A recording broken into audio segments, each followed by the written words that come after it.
The first thing Ethan did after being reborn was tear up the marriage contract. Are you crazy? Margaret slammed the table and stood up. The engagement between the Taylor family and the Johnson family was arranged by our ancestors. Are you going to break it off? Ethan knelt in the center of the family ancestral hall, his back straight as a rod, his eyes showing not a hint of concession. In his past life, he obediently married his childhood sweetheart Sophia, only to be neglected by her for 10 years.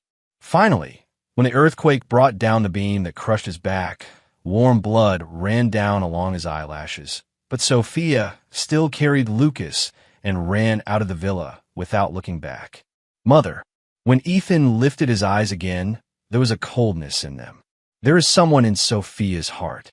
If I marry her, I would only be humiliating myself. Nonsense. Richard suddenly cut in, pointing at his nose. Miss Taylor has treated you so well all these years. You just had a slight fever, and she dropped important matters abroad to rush back overnight to see you. What gentleman wouldn't envy that devotion? Yes, she rushed back. A frosty curve tugged at the corner of Ethan's lips. She stayed outside my ward all night, and she also spent the whole night on video calls with the man in her heart, fawning over him, showing deep affection. He said no more, simply raised his hand and hurled a stack of photos onto the floor. The pictures scattered, just like a shattered heart, and each one was damning evidence. Sophia held Lucas's shoulder intimately, kissing him shamelessly on a foreign street. Sophia gently straightened Lucas's collar. Sophia smiled down, watching Lucas speak with focused attention. And the most recent one was glaringly taken just 3 days ago. In the scene, Sophia was carefully fastening a tie clip onto Lucas's tie. That tie clip's design was exactly the same as the one on Ethan's lapel at that moment. Ethan lowered his eyes. In his previous life, he had treated that tie clip as a treasure, never parting with it, and only in the end learned from Lucas's boasting that it was merely a coarse counterfeit. The real custom tie clip had long since been fastened on Lucas. One ironic contrast. Just like the foolish sincerity of his past life, cheap and laughable. Just then, Sophia strode in. She was clearly hurried, a light sweat on her temple. Her first sight was Ethan kneeling on the floor. Ethan, could there be some misunderstanding? Sophia hurriedly helped him up, her voice laced with panic. Those photos are just a matter of angles. Lucas and I are innocent. We grew up together. Don't you understand how I feel about you? Your feelings? Ethan looked up at her, the sneer on his lips growing deeper. You mean to put this worthless fake on me? Sophia felt her breath catch at his gaze and words, and she hurried to defend herself. Ethan, listen to me. That tie clip is... Sophia. At that moment, a weak voice sounded, cutting off Sophia's words. Everyone's gaze instantly turned toward the ancestral hall entrance. Lucas could be seen, having somehow followed them. At this moment, he was clutching his chest with a pale face, his brows knitted in pain. Lucas! Sophia's attention was immediately drawn completely to him. Almost instinctively, she let go of Ethan and grabbed Lucas's staggering body. What's wrong? Are you feeling unwell? Why do you look so bad? Lucas weakly leaned into Sophia's arms, lifting his pale face. Sophia, my chest hurts so much. I can't breathe. Sophia instantly threw Ethan to the winds. She only knew that Lucas's condition was extremely critical. Don't be afraid, Lucas. I'm here. Sophia was thrown into panic, hastily supporting Lucas with unprecedented gentleness. I'll take you to the hospital right away. Don't talk. Save your strength. She continued to soothe him tenderly. It's okay. Don't worry. You'll be fine. But she didn't care in the least about the increasingly cold look in Ethan's eyes behind her. He slowly stood up. Having knelt for a long time, his knees were a bit numb, but his back remained perfectly straight. This was the woman he had loved for a lifetime in his previous life, the one he had waited for half a life. Mother, his voice was calm, I withdraw from this marriage. If you think the match with the Taylor family is a good one, why not let your biological son, Lucas, marry her himself? Margaret looked at Ethan, the son she had watched grow up, always obedient and well-behaved, but now his eyes held an unprecedented determination. She knew those photos were real, and had seen how openly nervous Sophia was around Lucas. But Ethan had once been so infatuated with Sophia, day in and day out for 20 years. Can this relationship really be ended so easily? Could it just be a reaction to a shock, an impulsive decision? She couldn't watch her son make a choice in a fit of anger that he'd later regret for the rest of his life. A marriage contract is a serious matter. It's not something a young man can just withdraw from on a whim. I'll give you a month to cool off. If, after a month, you're still like this, then we'll talk again. Ethan shut himself in his room. He didn't need a cooling off period. His heart had frozen the moment he was reborn. Everything from his past life had already burned away his all-consuming obsession with Sophia, and even the ashes had been scattered by the wind. However, Sophia did come after all. She was clearly well prepared, holding a large bouquet of fresh white roses. Those were the flowers Ethan loved most in his youth. She remembered that clearly. Ethan, Sophia's voice was very low. Yesterday, I let you suffer. The room remained silent. Sophia was not discouraged. She knew the past Ethan all too well, soft-hearted, sentimental, especially toward her. She continued speaking in a gentle tone. I know you're angry that I left you to go see Lucas. But his condition was really critical at the time, and he's your brother. From the year we were 6, when you were catching mantises in the garden and accidentally ran into my arms, I was sure of you. My feelings haven't changed in these 20 years, and it's not that I refuse to marry you. Remember? When you were 12, you had a high fever. You were delirious and didn't recognize anyone, only clung to my hand and wouldn't let go. I stayed by your side for 3 days and nights, and finally I was so exhausted I fell asleep by the bedside. When I woke up, you were wiping drool from my mouth with your hand. She chuckled softly, her voice full of sweetness. And when you were 15, you said you wanted to see the sunrise from the mountaintop.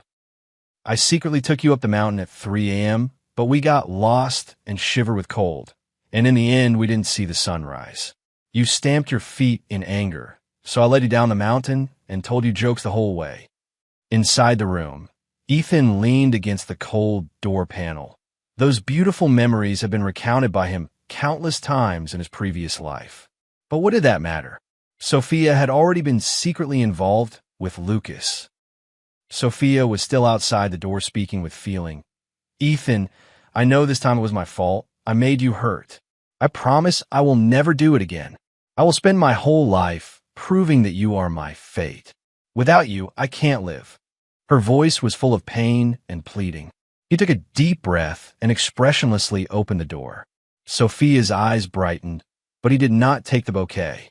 Sophia, his scent on you is overpowering. Also, next time before you come to coax someone, remember to cover the marks on your neck. Sophia went pale and frantically pulled up her collar. For the next few days, she was frantically trying to atone. Expensive wristwatches, rare flowers, the limited edition model Ethan had once mentioned as a boy, they were brought into the Johnson household like a stream, piled up outside Ethan's tightly shut door. A few days later, when Sophia came to the door with gifts again, Ethan finally opened it once more. There was none of the smile she was used to seeing on his face, but for Sophia, that was already an enormous surprise. Sophia, Ethan said, his voice flat and even, stopping her from coming closer. You said you would only marry me in this life? Yes, absolutely. Sophia immediately swore, her gaze burning. All right. Ethan looked at her and said clearly, word by word, I can consider continuing to honor the engagement. A great joy almost overwhelmed her. She knew it. She knew he couldn't let her go. But Ethan's tone shifted. I have one condition. You say, no matter what the conditions are, I'll agree to them. Sophia didn't hesitate. At this moment, even if Ethan asked for the stars in the sky, she would find a way to pluck them. Ethan stared into her eyes and said slowly, from today on, you must never see Lucas again. No matter what happens to him, whether he falls ill, is injured, or dies, It will have nothing to do with you. Can you do that? Never see Lucas? She opened her mouth, trying to explain. Ethan, Lucas, after all, he's your brother, and his health isn't good. I can't do it. Ethan sneered. Then there's nothing to discuss. He made a move to close the door. No, I can do it. Sophia snapped back to her senses. Sophia, swear to heaven that from now on I will never see Lucas again. If I break this oath, may I be struck by lightning. In the days that followed, she seemed to take the vow seriously. Her kindness toward Ethan was almost outrageously excessive. She fussed over his comfort with endless attentiveness. Whatever Ethan glanced at twice would inevitably appear before him the next day. She even turned down all unnecessary social engagements and, without fail, reported to the Johnson house every day, speaking to Ethan through the door. The servants at the Johnsons whispered among themselves, saying Mr. Johnson had finally seen the light and that Miss Taylor was truly repentant this time, intent on treasuring him. Even Margaret's taut expression softened considerably after seeing Sophia's apparent sincerity. Only Ethan remained, a clear mirror of a desolate wasteland. He looked coldly at the gift she had sent, which included the limited edition sneakers Lucas liked, feeling not the slightest ripple in his heart. These so-called flattering gestures were probably just the things Lucas had picked out and discarded. But even these discarded things, Lucas would not give to him lightly. Sure enough, it wasn't long before Sophia stormed through the door in a fury. Ethan. She rushed up to him in a few steps, the shadow enveloping him, bringing a terrifying sense of oppression. You have such a cruel heart. Ethan closed the book and looked up at her. You're still pretending? Sophia trembled with anger, her pointing finger shaking. Lucas nearly died. The doctor said he had a massive gastric hemorrhage. If he had been brought in any later, he wouldn't have survived. Ethan didn't so much as move an eyebrow. Sophia was completely ignited by his indifferent detachment. You drugged him. That's why he's in so much pain. Ethan, I really didn't expect you to be such a vicious man. That was a life. Do you have any heart? So, what does Miss Taylor intend to do to punish me, this vicious man? Ethan's eyes were full of mockery. In the past, only Sophia would teach others a lesson for him. When would she ever come to question him? I want you to personally go and apologize to Lucas, confess your mistake, and repent at his bedside. I want you to publicly admit that you were obsessively jealous and maliciously slandered Lucas, which caused his severe illness. I also want you to— She was still angry, eyes dark and fierce, to atone. After we marry, you must chant sutras every day, praying for his blessing and disaster relief. He looked at the woman in front of him, who was both familiar and strange. His heart felt as if gripped by an invisible hand and being twisted hard.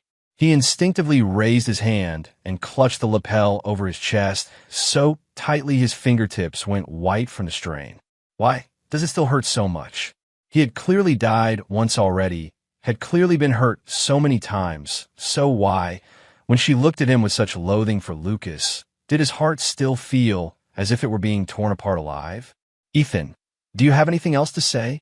Ethan opened his mouth. He couldn't even retaliate, as before, with cold sarcasm and questions. You. His voice was rough to the point of breaking. You just trust him like that? Sophia saw his face go pale and his movements falter slightly, but the image of Lucas lying on the hospital bed, barely clinging to life, quickly filled her mind. Of course I trust him. Lucas is so innocent and kind. He wouldn't lie to me. As she spoke, she suddenly paused, as if finally realizing that what she'd said sounded inappropriate.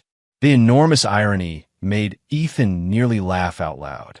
It turned out that, in her mind, Lucas, the one who came between them, was a purely kind, unblemished moonlight. And he, on the other hand, was a malicious, venomous man. Good. Ethan suddenly laughed softly, tears uncontrollably streaming down his cheeks. Before sinking into unconsciousness, he only saw the expression on Sophia's face change from anger to astonishment. She instinctively reached out her hand. Ethan, doctor, call a doctor.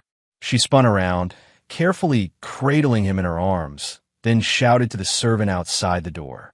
The family doctor arrived quickly. After an examination, his expression grew grave. Mr. Johnson suffered a sudden cardiac event brought on by extreme anger, compounded by intense grief, which triggered a severe neurogenic fainting and a brief period of shock. His body is already very weak. He cannot withstand any more stress. She stood at the bedside, looking somewhat helpless. Did she really drive him to this point? Just then, Lucas walked over with the nurse's support. He was wearing an oversized hospital gown, his gaze dimly fixed on Ethan, with a faint, barely perceptible look of resentment. Sophia. His voice was weak, instantly pulling Sophia's attention back. Seeing him, Sophia's heart tightened again. She hurried over. Lucas? How did you get out of bed? The doctor told you to rest. I'm worried about brother. Lucas's tears flowed suddenly. It's all my fault. I'm the one who caused brother to be like this. Sophia, please don't punish brother anymore, okay? I won't blame him. Really, I won't blame him, he said, his body swaying slightly, looking as if he might faint at any moment. Sophia hurriedly supported him. Seeing him pale, fragile, and plaintively conciliatory, and thinking of Ethan on the bed, she felt a complex mix of emotions, irritation and helplessness. Lucas, you... She was just about to mention his health when Lucas gently cut her off. I know brother didn't mean it. Lucas's tears flowed harder. Sophia, I don't ask for anything else, just that brother give me a little comfort so I can feel a bit better. After all, his voice carried a beguiling weakness. Sophia softened at his pain, then was overwhelmed by a huge guilt. What kind of comfort do you want? As long as I can do it.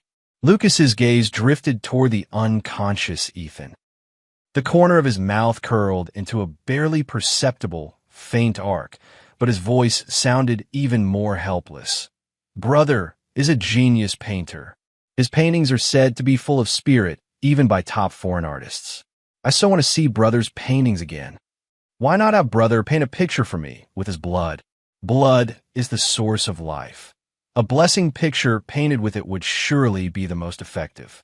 It would also be brother praying for my health. Okay? He asked Sophia pleadingly. He curled up against Sophia as if fragile. Brother also loves to draw the most. He definitely won't mind this kind of apology. His fingertips were cold, and his eyes were full of expectation.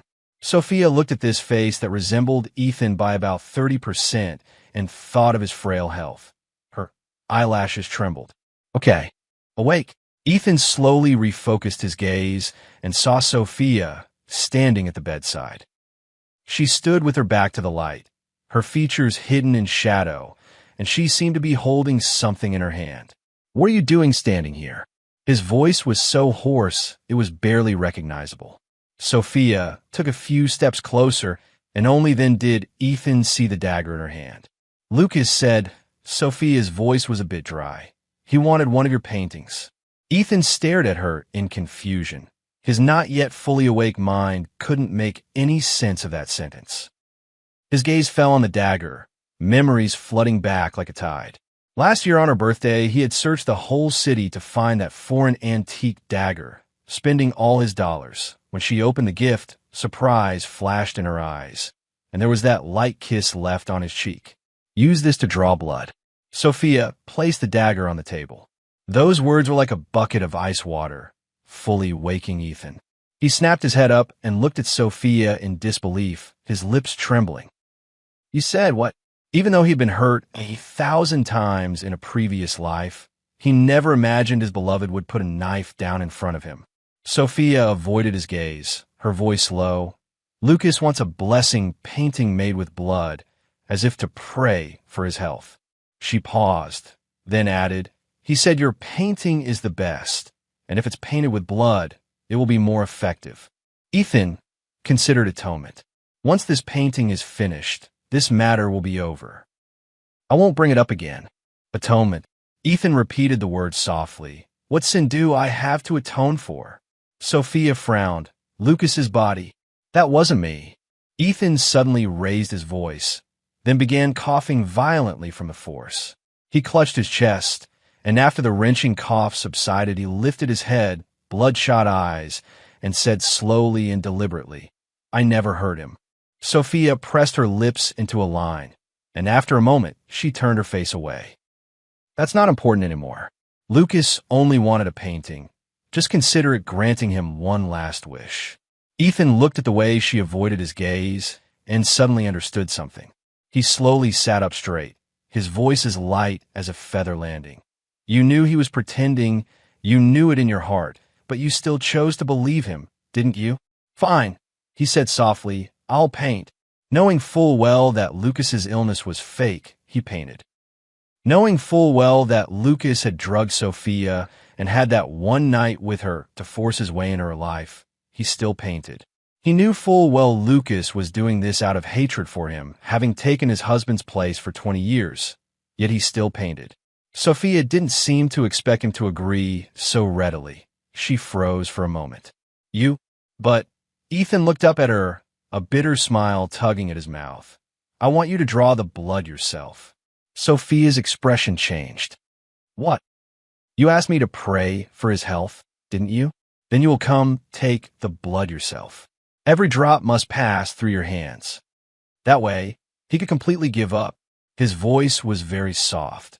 I also want you to remember how this blood flowed out. Never forget it. Sophia stared at the dagger handed to her, her eyelashes trembling. She delayed, reaching out, a fine sweat forming at her temples. What? Ethan chuckled lightly. Not brave enough? Sophia snapped her head up, a flash of irritation in her eyes. She grabbed the dagger, but hesitated the moment its tip touched Ethan's wrist. His wrist was so strong, the bluish veins beneath the skin clearly visible. She had held this hand countless times before, walking in the garden, strolling through the market, building snowmen in the snow. Do it, Ethan urged calmly, his gaze terrifyingly hollow. Sophia's hands trembled violently. Wait, Ethan said suddenly. Sophia stopped at once, withdrawing her hand as if relieved. Have you changed your mind? It seemed she really couldn't bring herself to do it. Ethan, however, shook his head, took out a sketchbook and a brush from the drawer. Now you can. He was afraid that after drawing blood, he'd be too weak to hold things. Sophia stood to one side, watching more and more blood flow from the wound on his wrist, watching his face grow paler and paler, and watching the blessing painting gradually take shape on the paper. A chubby, adorable child sat on a lotus. What should have been a peaceful scene instead looked utterly tragic because of the blood-red color. Enough, that's enough, right? When most of the painting was finished, Sophia finally couldn't help speaking. Her voice was dry, her forehead slick with cold sweat, as if the one who had donated blood were herself. At last, when the final stroke was made, Ethan's mouth twitched into a weak smile. There, your blessing picture. His voice grew ever fainter, and the scene before his eyes began to blur. Excessive blood loss darkened his vision, but he still forced himself to hand the sketchbook to Sophia. Take it, and wish him a speedy recovery. Before he finished speaking, his body pitched forward. Sophia hurriedly caught him and felt something ice cold. On his wrist, the wound was still slowly seeping blood, staining her sleeve red. Doctor, call a doctor. Panic unlike anything she'd ever felt colored Sophia's voice.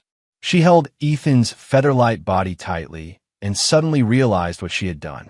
Ethan in her arms opened his eyes slightly, breath like a thread. Sophia, I'm here. I'm right here. Sophia hurriedly replied, tightening her grip on his pale hand. Ethan looked at her anxious face, and in a daze saw again the girl who would tease him and lead him down the mountain. He smiled faintly, and with his last bit of strength said, Now we're even. After Ethan lost blood and fell unconscious, Sophia's world seemed to collapse in an instant. She changed his dressings herself, layer upon layer of gauze, yet she couldn't stifle the panic in her heart. She ordered the best blood-replenishing herbs and personally decocted them, but Ethan remained unresponsive and couldn't be fed. So she held the medicine in her mouth and leaned over to transfer it to him little by little. The bitter taste spread across her lips and teeth, but all she could taste was the aching bitterness in her heart. Finally, Ethan woke up, and by coincidence, Lucas fell ill at the same time. Sophia stood outside the intensive care unit, the doctor's words still echoing in her ears. Without the sedative, Mr. Carter won't last 2 hours. Her hands clenched into fists, her nails digging deep into her palms. 3 days ago, when Ethan lost so much blood and fainted in her arms, she had sworn never to hurt him again.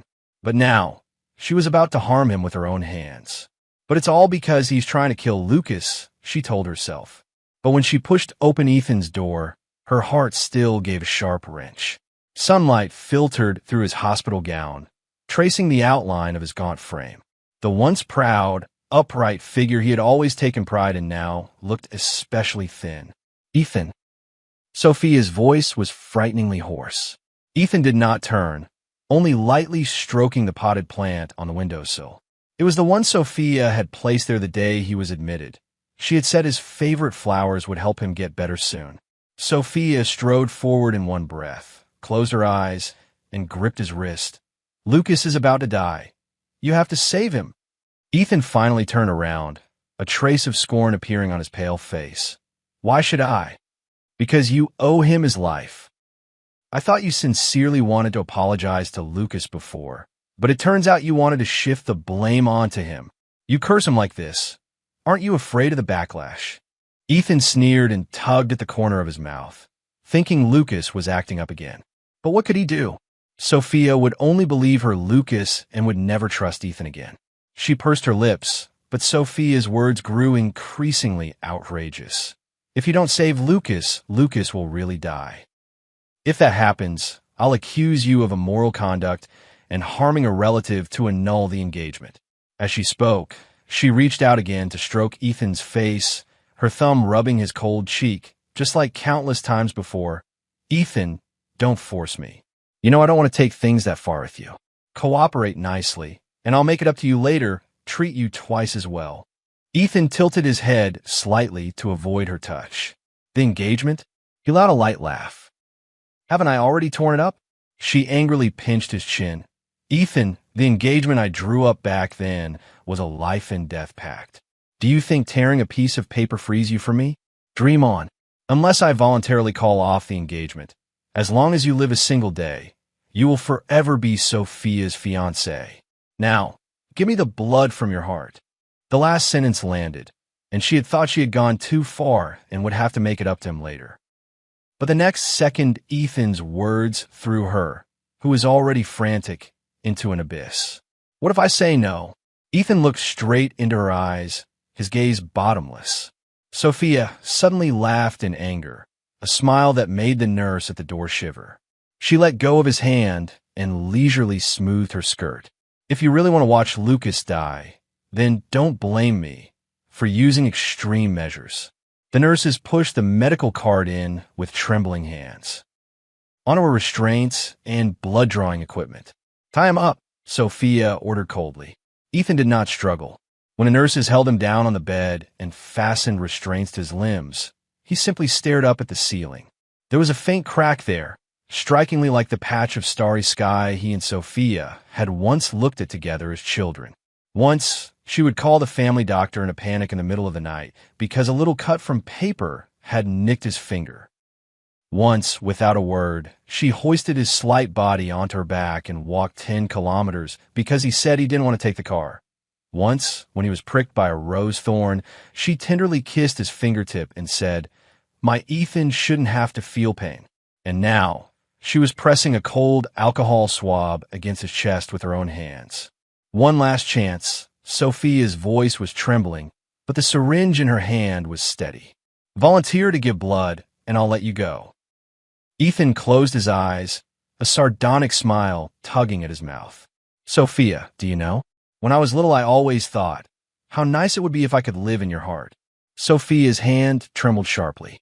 Now I know. He opened his eyes, tears silently falling. It's too cold there, too dark. I'd rather die than go in a second time. Those words completely enraged Sophia. The hesitation in her eyes instantly turned icy, and the syringe in her hand plunged into his chest without a moment's hesitation. I never expected that the once kind you would turn into this. Ethan's body arched violently, the restraints digging deeply into his slender wrists and ankles. The pain was indescribable, as if someone had ripped open his chest and torn his soul out to be crushed. His nails dug into his palms, blood dripping between his fingers, yet could not compare to even 1/10,000th of the agony in his chest. Sophia's hands were terrifyingly steady, her expression nearly cruel. Only her eyelashes trembled slightly. Bear with it, it'll be over soon.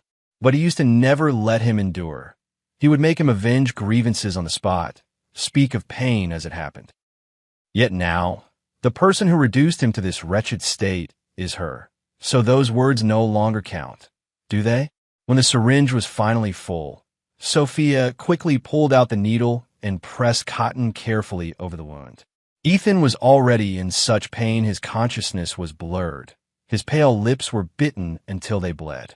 Sophia looked at the tube of blood, a complex emotion flashing through her eyes. She leaned forward to wipe the blood from his lips, but he turned his head away to avoid her. "Get out." Ethan's voice was a whisper of breath, but each word cut like a blade. Sophia froze, then finally turned and strode away. At the door, she paused for a second, didn't look back. Give him a painkiller injection. But the painkiller was fake.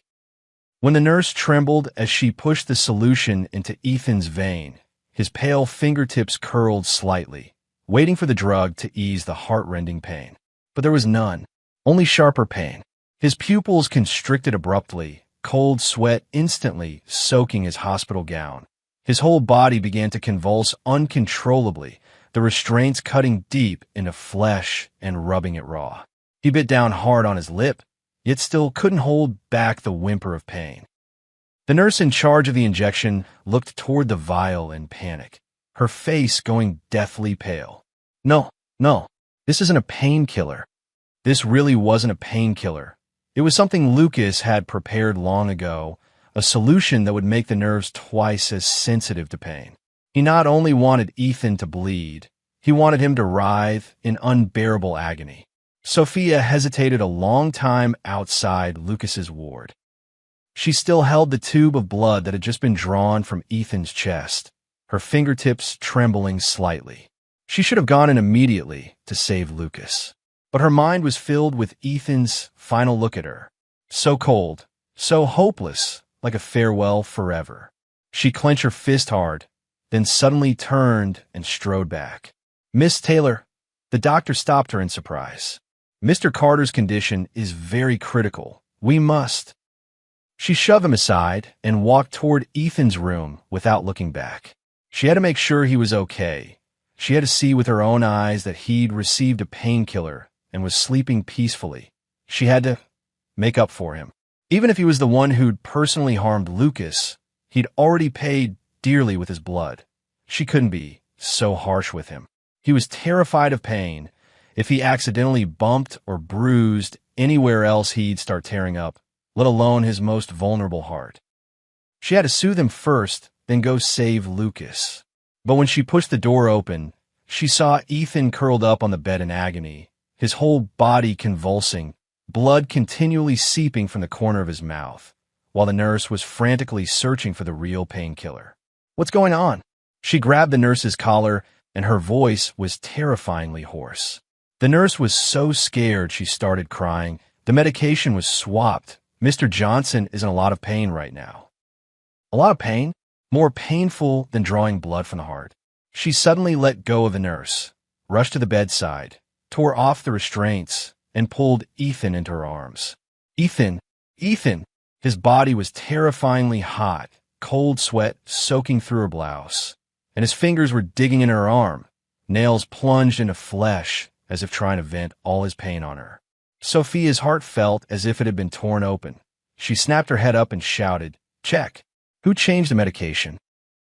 But at that moment, a nurse suddenly spoke, trembling, "Mr. Johnson, he has no pulse." Sophia's body froze suddenly. No breath. What do you mean, no breath? She looked down, staring hard at Ethan in her arms. His face was deathly pale, his eyelashes quietly lowered, as if he were sleeping. But his chest truly no longer rose and fell.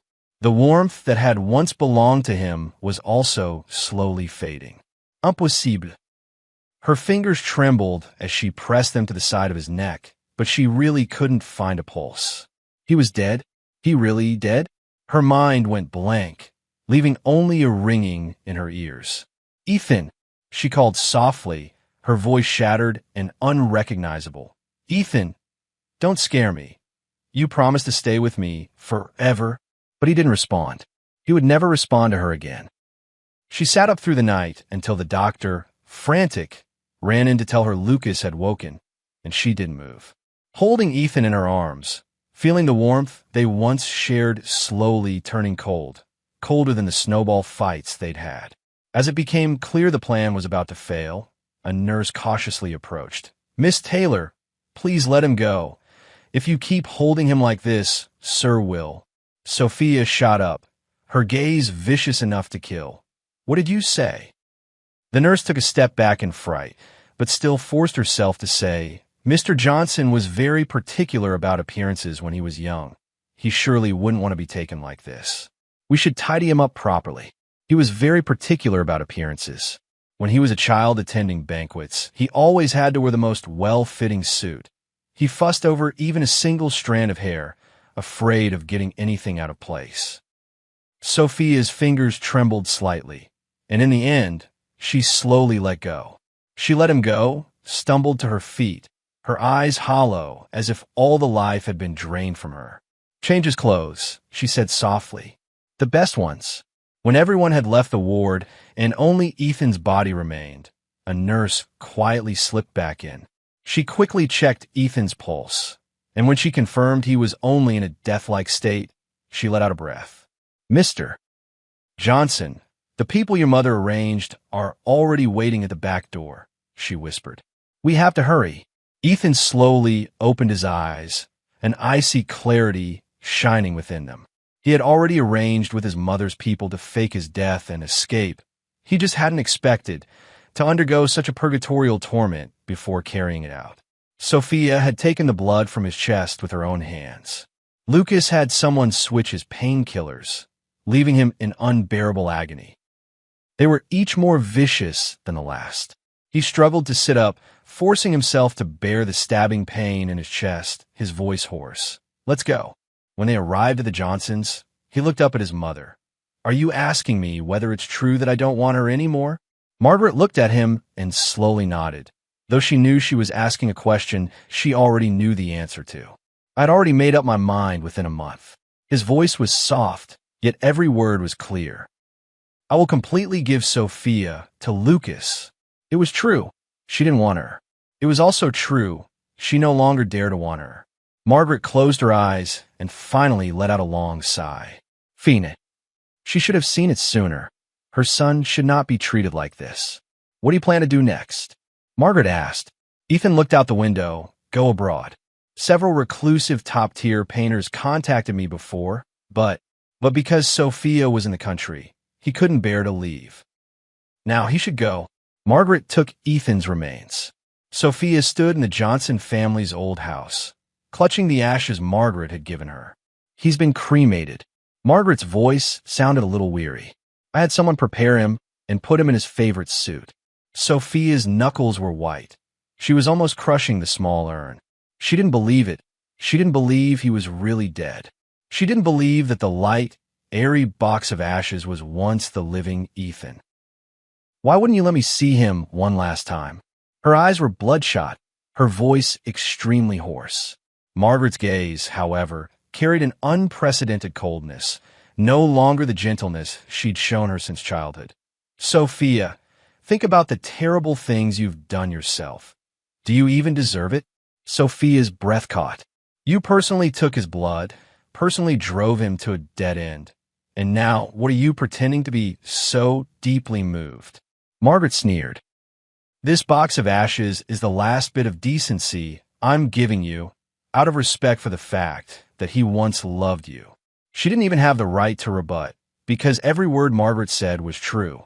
She slowly fell to her knees, a sob escaping her throat. She had once believed Ethan would wait for her forever, but now even in death he wouldn't leave her with a whole ending. Finally, on that rainy night, just like the one when they first met, Sophia slowly stood up, cupping the box of ashes, and walked away without looking back. Afterward, Sophia became silent and terse. There was no warmth left in her eyes, only a dead, obsessive fixation. She put the ashes from the urn into a small silver pendant and wore it at her throat day and night. She didn't believe he was dead, but if this was truly his last trace, she would never let it go. Lucas hated that necklace, and he hated Ethan just as much from the very first day he returned to the Johnson household. He was actually the Johnson family's real son living away from home, the one who should have been showered with all their love. Yet within the Johnson household, from his mother to the servants, there was always only Ethan in their eyes, that imposter the Johnsons had raised for 20 years. Ethan was gentle, elegant, and brilliantly talented. Even a proud woman like Sophia once cradled him in the palm of her hand and adored him. And Lucas? He schemed and wore himself out trying to please everyone. Yet he always lived in Ethan's shadow. He envied Ethan's composure. He envied how naturally Ethan was loved, and what he envied most was the way Sophia looked at Ethan. Even later, when Sophia fell into his arms, even when she neglected Ethan for him, and even drew the blood from Ethan's heart with her own hands, there remained, deep in the corners of her eyes, a place Lucas could never reach. That place was reserved for Ethan. So, when Ethan died, Sophia's obsession and madness completely ignited Lucas's hatred. Even in death, he wanted to monopolize her heart. She told her countless times that Ethan was dead and that she should grieve, but Sophia still refused to believe Ethan had died. Even when Margaret personally handed her the urn, and even when everyone said he had been cremated and buried, she still didn't believe it. She slept holding the urn as if clutching the last bit of warmth. She knelt every day at the Johnsons' gate, begging Margaret to hand Ethan over, even if she was scolded and driven away. She even went mad enough to dig up the Johnsons' ancestral grave to confirm whether there was really a corpse in his coffin. Everyone said she was crazy, but only she knew that someone as proud as Ethan could never be content to die so quietly. If he hated her, he should live on hating her. How could he disdain even revenge? Lucas gradually went mad during those neglected days, so he carefully planned an outing to clear his mind. The yacht sailed into the deep sea, the azure surface sparkling. Lucas linked arms with Sophia and understandingly urged Sophia, "You should let go." "Brother, he's already gone." Sophia, expressionless, her fingertips still unconsciously rubbing the pendant at her chest. A flash of malice crossed Lucas's eyes. Suddenly his foot slipped, he cried out, and his whole body lunged into Sophia. The necklace's silver chain snapped.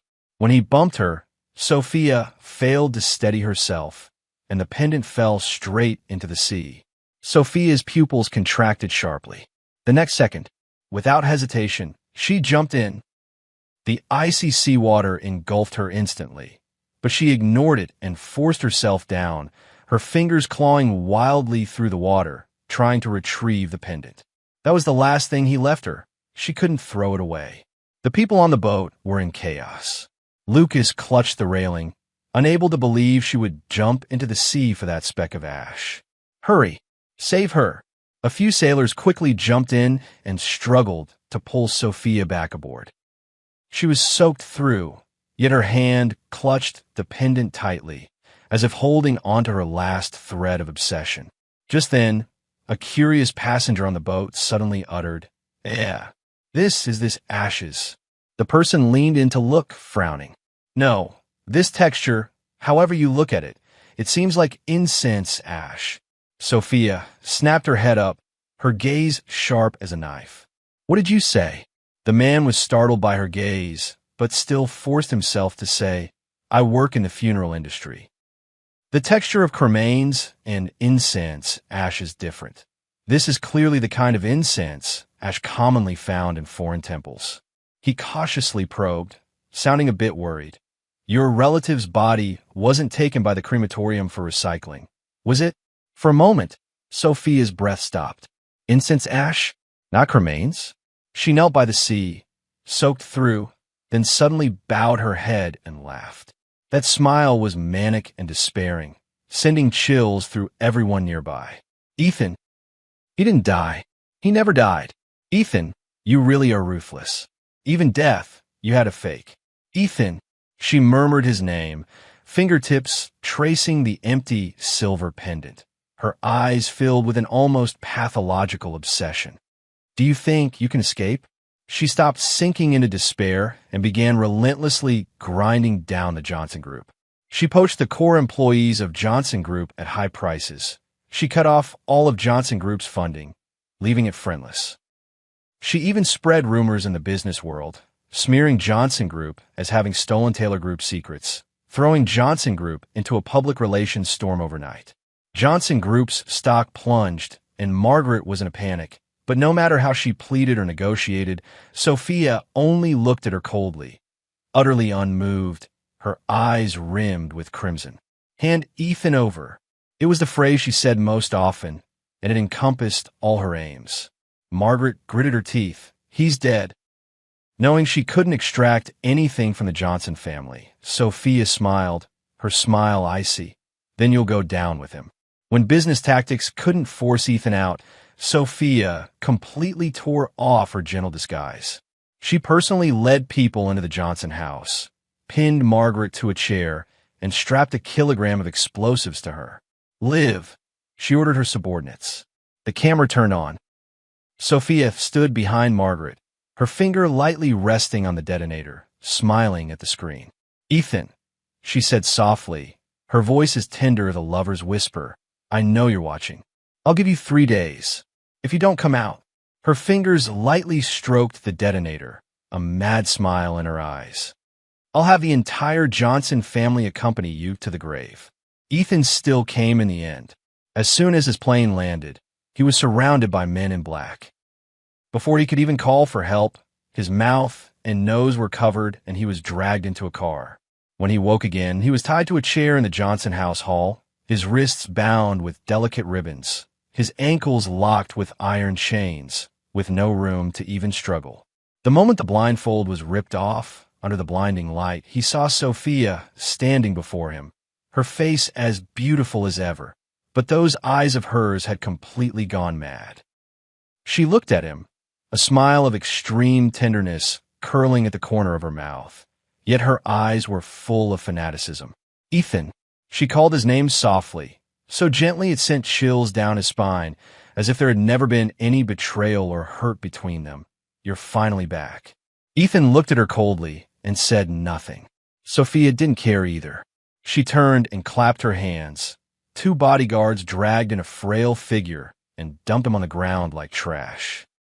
It wasn't Margaret, it was Lucas. He was long gone from his former arrogance. He was so thin his shape was distorted. His wrists were covered with countless needle marks. His knees were scraped bloody, and 3 of his fingernails had been torn off. He saw Ethan, his pupils constricting, and like a madman crawled toward him. Brother, save me. Sophia has truly gone mad. She locked me in the basement, poked me with needles, and forced me to learn to paint like you, if it didn't look right then. Chill. Sophia stamped on his back, smiling as she interrupted. Lucas, don't be so quick to tattle. She crouched down, pinched the back of his neck, forcing him to lift his head to look at Ethan.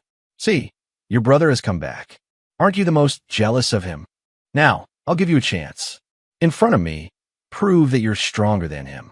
A dagger was respectfully handed to Sophia, the exact same one she had used back when she took the blood from Ethan's heart. She naturally grabbed Lucas's wrist, the tip of the knife lightly slicing. Blood instantly gushed out, dripping onto the shin paper already spread out. Lucas trembled, trying to break free. Paint. Sophia released him, stepped back, and smiled as she ordered, paint an identical blessing picture. It doesn't look like Ethan. Then draw it again. Her words were harsh, each one crazier than the last. Draw it properly, or else, guess how many canvases your blood can buy you? Lucas trembled all over, tears mixed with cold sweat falling onto the paper. He shakily dipped his blood to paint, but the lines were crooked and clumsy, utterly lacking spirit. He never had any talent for drawing to begin with, let alone under such tension and fear. Sophia glanced once and chuckled softly, not like it. She grabbed his other hand and made another cut. Redraw. Lucas broke down sobbing. I really can't draw it. Please, I'm begging you, for the sake of what we once had, spare me. A flash of violence crossed Sophia's eyes. Can't paint it? Her syringe pressed against his chest. Then try the blood from your heart. Maybe it'll work wonders. Lucas let out a soul-wrenching scream. Blood gushed along the tube, but Sophia's expression didn't change. She even gently wiped the tears from his face. Don't cry. If you cry once, I'll take another vial. She smiled, but her eyes were full of chill. Ethan suffered so much before and didn't cry. What right do you have to cry? Ethan, who had been standing beside them, finally spoke, his voice icy. Sophia, that's enough. Sophia's movements paused. She slowly turned to look at him. You feel sorry for him? She asked softly, the madness in her eyes even more intense. Ethan shook his head. I'm just disgusted. Sophia smiled, released Lucas, and walked toward him step by step. Ethan. She reached out, wanting to touch his face. All I've done, it's all for you. Ethan sharply turned his head away. For me? He sneered coldly. You lunatic, you're just temporarily unable to accept my leaving you. Sophia's expression grew colder and colder. Yeah, she said softly, I'm crazy. So what of it? She suddenly grabbed his chin, forcing him to look at her. Ethan, do you think you can get away? Ethan was imprisoned in Sophia's villa, his hands and feet bound with thin chains, his movement restricted to the master bedroom and the studio. Every hour, Sophia sat in front of him, her fingertips lightly tapping a marriage agreement, a smile playing at the corner of her lips. Ethan, sign it. He looked up, and each time his eyes were filled with cold indifference. In your dreams. After 3 days of wasting time negotiating, Sophia gave a low laugh, unhurriedly took out her phone, and opened a video. On the screen, Margaret was tied to a chair, a gun pressed to her temple. If you don't sign, she dies. This was the contingency she had long prepared. She already knew Ethan wouldn't give in easily. But so what? She would scheme for him regardless.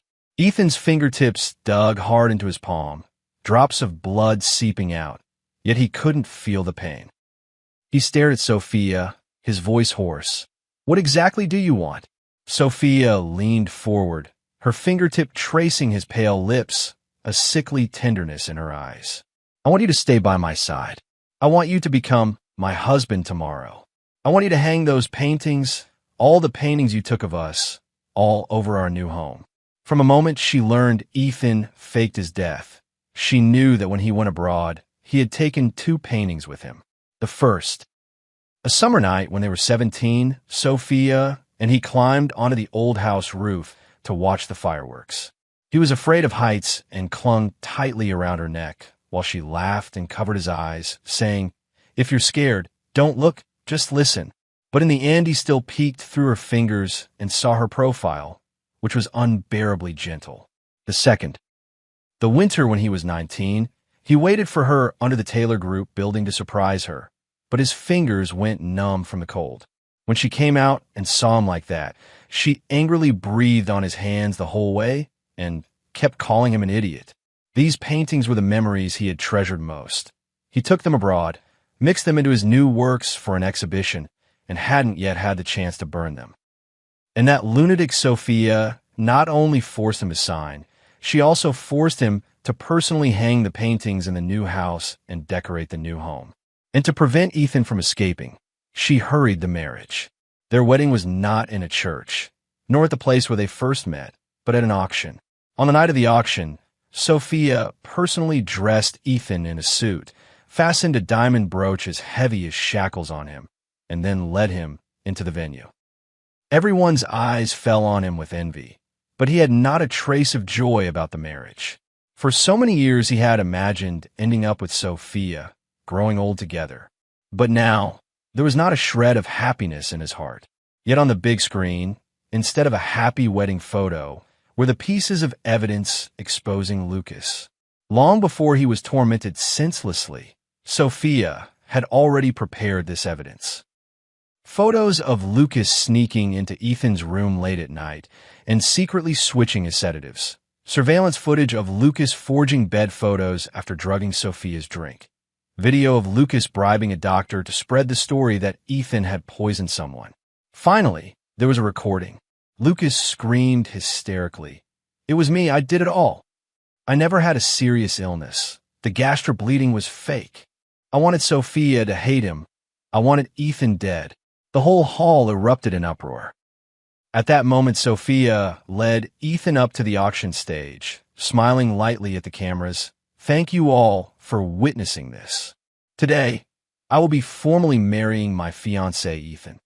Ethan stood beside her, expressionless, like a finely crafted puppet. Sophia, however, took his hand pityingly, intertwining their fingers. "Not pleased? I thought you'd feel relieved." He didn't wait for his answer, but it didn't matter. After all, once they were married, they would surely be as sweet as before. She pressed her hand down and announced that the auction was officially beginning. This auction was not only to get back at Ethan, but also to promote the wedding. After the bidder shouted a price, the big screen immediately looped Lucas's incriminating evidence. His face was magnified and looked distorted. His crimes were repeatedly desecrated, each bid like a slap, striking his face hard. And the man in the photo was being escorted by bodyguards, trembling all over as he stood in the corner. His makeup had long since run. The deliberately chosen expensive suit was soaked with cold sweat, looking utterly ridiculous. He watched in despair as those who once fawned over him because of Mr. Jean's status now scrambled to outbid each other for his humiliation. Finally, Lucas completely collapsed, crumpling to the ground and screaming with a soul-piercing cry. He lost utterly and completely. Compared to Lucas's embarrassment, the church was covered in white roses, the seats filled with guests, and the media cameras clamoring to focus on the groom at the end of the red carpet. Ethan wore a suit, standing beside Sophia with a calm expression, though his eyes were cold and empty. The priest was about to read the vows when Sophia's phone suddenly rang. She hadn't wanted to answer, because no one could interrupt her wedding with Ethan, but the phone kept ringing, and it was clear something important had happened. She glanced apologetically at Ethan, frowned, and answered. On the other end, her subordinate's panicked voice rang out. "Miss Taylor, the Johnson family. Everyone in the Johnson family is missing." Sophia's smile froze instantly. She whipped her head toward Ethan, her pupils contracting sharply.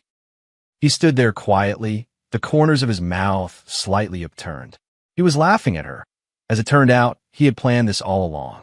"Ethan," her voice trembled as she instinctively reached out to grab him. "Don't go." But at that moment, the church doors were flung open.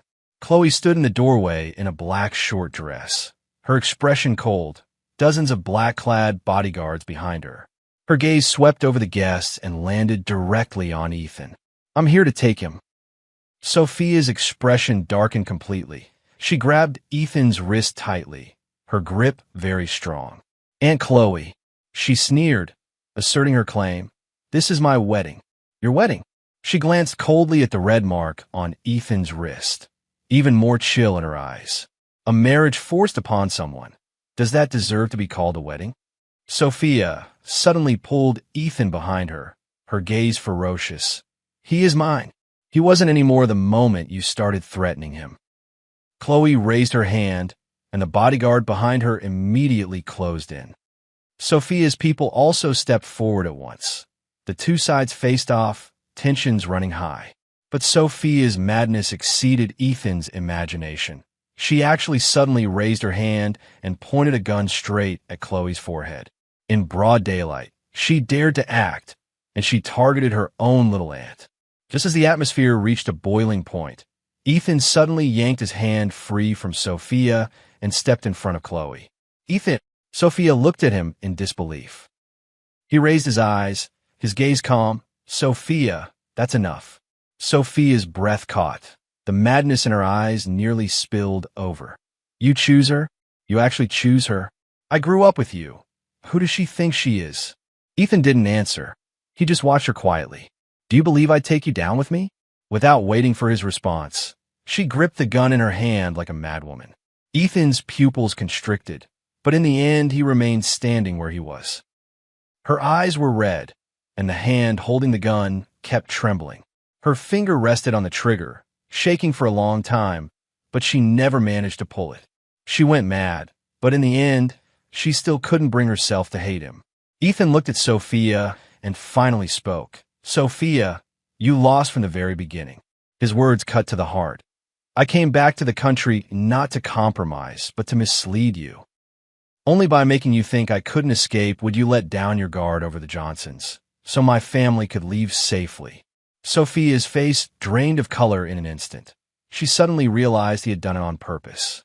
He had deliberately made her think he had yielded, deliberately let her revel in the joy of about to get him, deliberately made her ignore the Johnsons' movements. But from the very beginning, he never intended to stay. Chloe stood behind Ethan, her gaze heavy as she looked at Sophia. You are not worthy of him. Those words completely shattered the last of Sophia's reason. She lunged forward and threw a punch at Chloe. Chloe stepped aside and countered with a blow to Sophia's abdomen. The two of them were entangled in a struggle in an instant. Ethan stood to the side, nervously tense after a long time. He had long known Chloe's feelings for him. In his last life, during the earthquake, he was trapped under rubble and, on the brink of death, saw Chloe digging with her bare hands until they were covered in blood, her voice hoarse as she cried his name. When he died in her arms, the despair and pain in her eyes were not the emotions one would have for a stranger. It seemed she loved him. She had just never said it out loud. So in this life, he contacted her as soon as he went abroad. He just hadn't expected Sophia to go so mad as to threaten the Johnsons with explosives to force him back. So he could only play along, feigning submission while plotting in secret. In the end, Sophia was held down on the ground by Chloe's people, her face covered in blood, yet she still stared at Ethan with all her might. Ethan! Her voice was hoarse. Don't go. Ethan lowered his gaze to her. There was neither hatred nor love in his eyes. Sophia, we're even. Having said that, he turned and walked toward Chloe. Sophia's voice behind him sounded desperate. But Ethan never looked back. Ethan sat by the easel in front of the floor-to-ceiling window, his fingertips dipped in paint, brushing a gentle expanse of blue onto the canvas. Outside, the snow-capped peaks never melted. Sunlight passed through the glass and fell on his hair, tinting it with a faint golden halo. He hadn't thought of Sophia for a long time. So long that the pains of the past had blurred into vague, old dreams. When Chloe pushed the door open and came in, she saw exactly that scene. She stood in the doorway, not making a sound to interrupt, just quietly watching him paint. Not until Ethan put down his brush did she step closer and set a cup of hot cocoa by his hand. It's very well painted, she said softly, her gaze falling on the painting. Ethan smiled, lifted the cup, and took a sip. The sweet warmth ran from his throat all the way down to his stomach. Thank you. Chloe looked at him and suddenly asked, Do you regret it? Ethan raised his eyes. Regret what? Leaving her. She pressed her lips together and tentatively probed his feelings. Ethan had told her about the previous life. After 10 years together, childhood companions twice over, how could it be so easily forgotten? She knew there was still a place in Ethan's heart for Sophia. Perhaps not love, perhaps not hatred, but the memories of the time they had shared before were hard to erase. He shook his head, his gaze calm. That was not my life. Now this was his life. In the early morning, he would sketch in the garden, painting the roses wet with dew. In the afternoon, he went to town to buy art supplies, occasionally learning to make handmade chocolates from the locals. At night, he sat by the fireplace reading, while Chloe sat beside him handling paperwork. They didn't speak much, but their hearts were at ease. Sometimes he would receive letters from Margaret.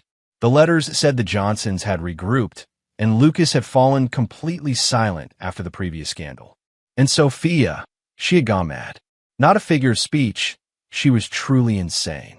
She smashed the new room that had been prepared to imprison Ethan, burned everything related to him, yet deliberately left those two paintings.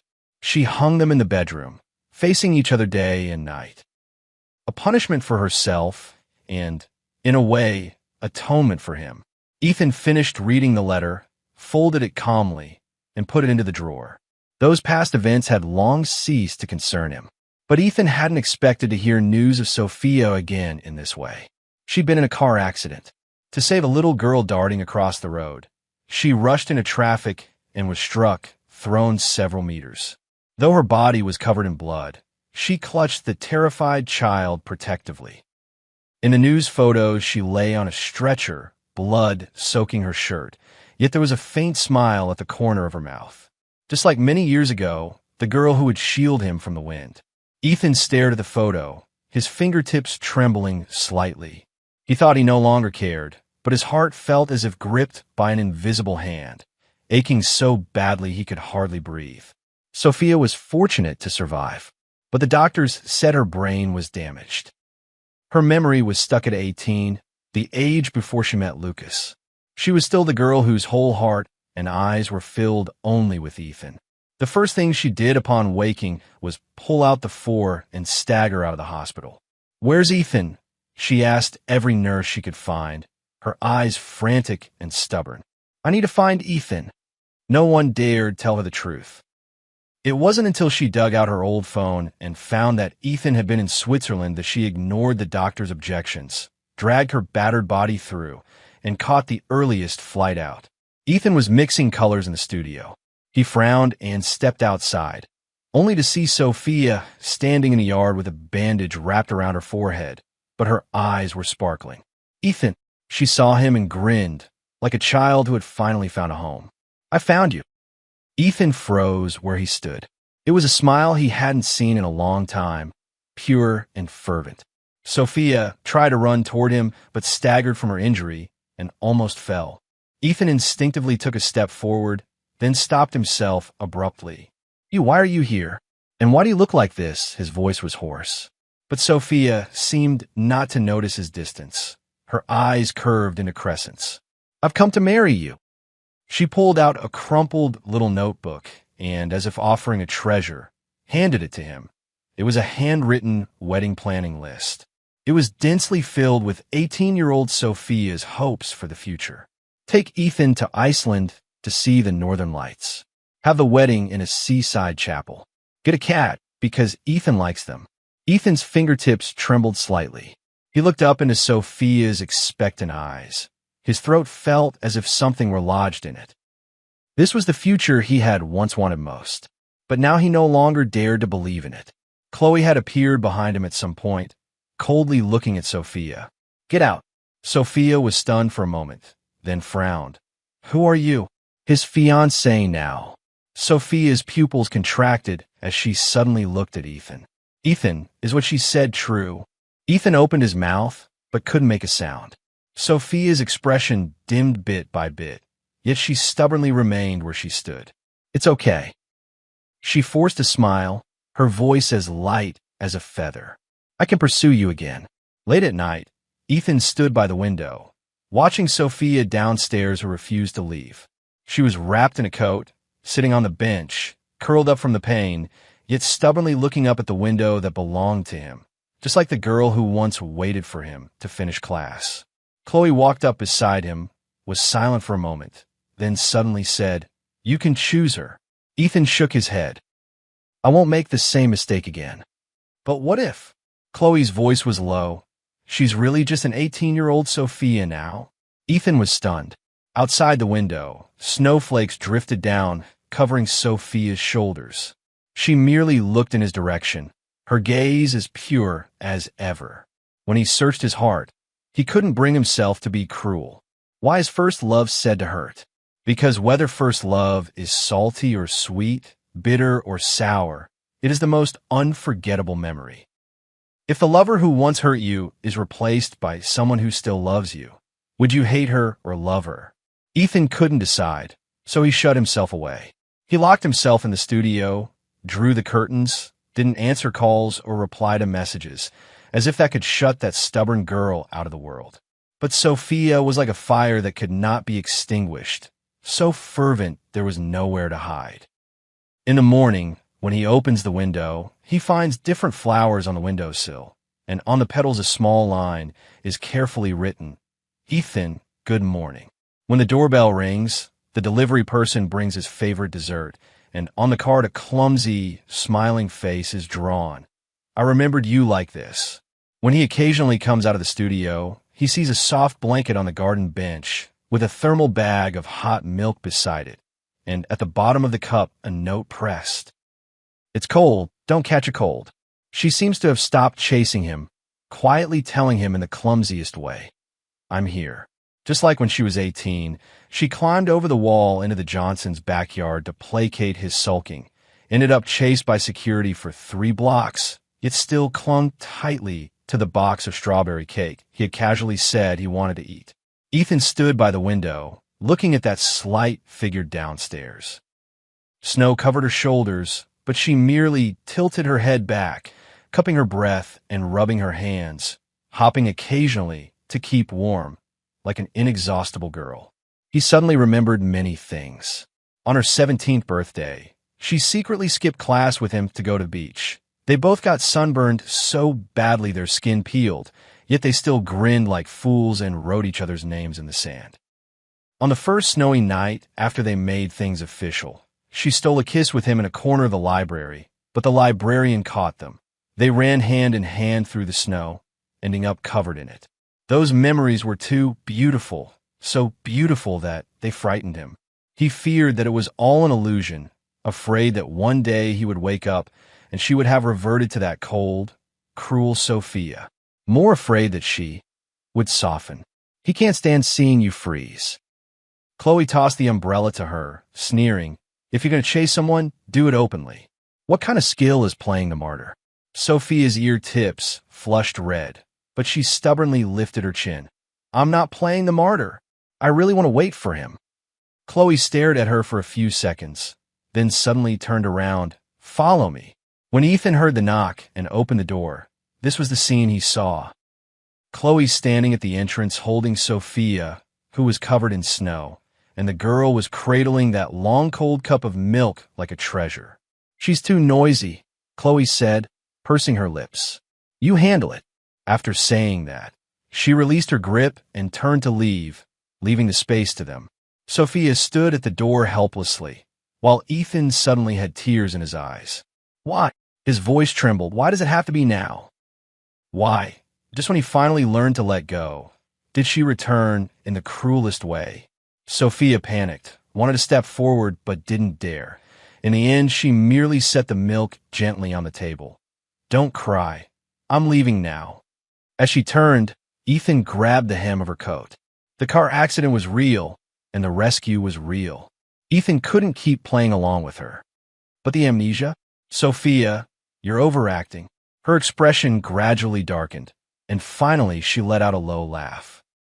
She didn't understand why. Even though she had acted so convincingly, Ethan still saw through her. She had intended to struggle, to keep pretending to be dumbfounded, but when she turned and saw Ethan's reddened eyes, she gave up. "Yes, I didn't lose my memory." She ripped the bandage from her forehead, revealing the already healed wound beneath.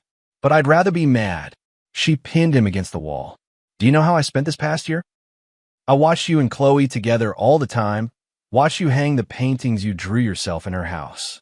I even," her voice suddenly choked, "even dreamed of you in a suit, standing beside her." Ethan cut in coldly. "So you dress up like you did as a teenager, thinking you'll soften my heart? I just want you to see what you once loved. See the future we were supposed to have." Ethan looked at the woman before him, her eyes full of pleading, and suddenly found her both strange and laughable. She pretended so convincingly, like the girl who used to stay up late copying notes for him, like the Sophia who had carried him across 10 kilometers of mountain path, like the first love who once filled his heart and eyes with joy. But fake is fake after all. He shouldn't and wouldn't let himself fall for it. Ethan, seeing him turn to leave, her voice trembled. What if? What if I really regret it? He stopped at the door, without turning back.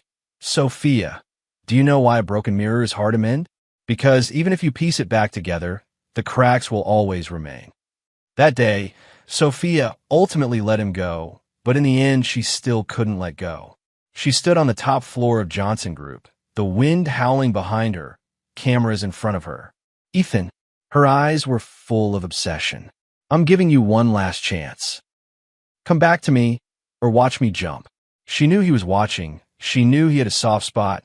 She bet he would turn back for her one last time. But Ethan closed the live stream. He turned toward Chloe behind him and said softly, "Let's go." Chloe frowned slightly, somewhat worried. "Aren't you going to see her?" He shook his head, his eyes calm. "She won't die. She just wants to force me to compromise like before, but this time I won't." Chloe looked at him intently and finally nodded. "All right." On the way back in the car, Ethan suddenly asked, "When did you start liking me?" Chloe's hands tightened slightly on the steering wheel. That year she was the Lewis family's secret, shameful, illegitimate daughter, ostracized by everyone. On her birthday, she sat alone in the abandoned studio and received a painting sent anonymously. It was the first gift she'd ever gotten, with a note attached. "You shine brighter than all of them." She recognized the brushwork. It belonged to Mr. Johnson, who was always shadowing Sophia. She had intended to find him and thank him, but instead she ran into him kissing Sophia in the garden. The light in the boy's eyes was too bright, his smile too sweet. So she chose silence, chose to go abroad, chose to let him be. Only this life was different. Her moon came to find her. Sophia ultimately did not jump. She stood on the rooftop for the entire night, until the first light of dawn, then staggered away. 3 months later, Ethan received the news that Sophia had left. Before departing, she transferred all of Taylor Group's shares to Chloe. She went to the Skeleton Coast. There the waves never stop. She bought a house on the cliff, and every morning took her surfboard to the sea, returning only at dusk with skin wrinkled from the seawater. She was punishing herself in an almost masochistic way. The locals all knew this silent Eastern woman. She would sail out alone in storms, and even though the Skeleton Coast had claimed countless lives, she would sit in midnight bars drinking glass after glass, yet never get drunk. Most strangely, she always repeatedly sketched the same man's profile in her notebook, tearing each drawing up as soon as it was finished and letting the sea breeze carry the scraps into the waves. Later, some said they had seen her in Iceland, watching the aurora alone. Others said she died during a deep-sea dive and her body forever sank to the seabed. But one thing was certain, she never returned to her homeland.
George, I've got good news and bad news. Which do you want to hear first? I put down my paintbrush and looked at my friend Frank. He stood at the studio door with a mysterious air, his face a mix of nervousness and excitement. Let's start with the bad news. After all, I've gotten used to it these past 3 years. Your painting, Eternity, just sold for a sky-high price. Over $6 million. I frowned. How is that bad news? Frank chuckled. Because it's actually part of the good news. The bad news is, buddy, you might need to see a psychiatrist. What do you mean? A woman who looks exactly like Mary showed up at your art exhibition. I almost thought I was seeing a ghost. The paintbrush slipped from my hand and fell to the floor, splattering paint across the unfinished canvas. Mary, my late wife, died 3 years ago after accidentally falling off a cliff. I watched with my own eyes as her body was pulled from the water. In that moment, my world completely collapsed. Stop joking around, Frank. Why would I lie to you? She even left this. Frank handed me a note, with an address and a time written on it. My hand trembled slightly. The handwriting was exactly the same as Mary's. That night, I waited until midnight at the designated cafe. Just as I was about to leave, a familiar figure appeared at the door. Mary? No, it couldn't be her. But every gesture of that woman, from the tips of her hair to her fingertips, was a shadow of Mary. George, it's been a long time.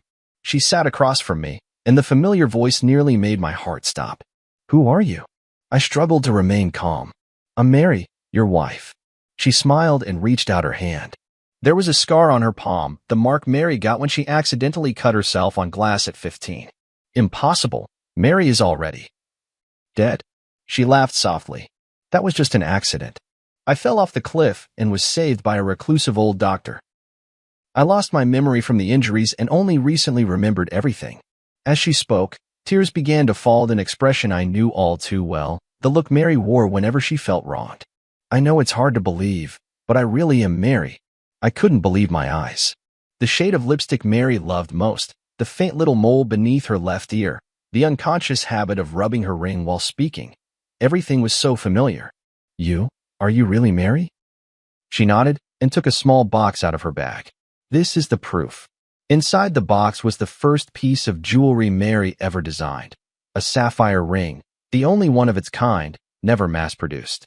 I brought it with me that day because I wanted to surprise you. I suddenly stood up and pulled her into my arms. 3 years of longing surged over me like a tide. I held her tightly, afraid that if I let go, she would disappear again. On the way home, she told me about her experiences over the past 3 years. She was rescued by an old doctor in the mountains, lost her memory due to a severe head injury, and lived in a remote mountain village for more than 2 years. It wasn't until she happened to see a poster for my art exhibition that her memory gradually returned. The next day, I took her to see Frank. Oh my God, it really is you, Mary. Frank stared in astonishment, eyes wide. Frank, it's been a long time. She greeted him with a smile, exactly as I remembered. Frank pulled me aside and whispered, Man, this is unbelievable, but I really believe it's her. Who else but Mary could call me by my childhood nickname so accurately? That was something only the two of you knew.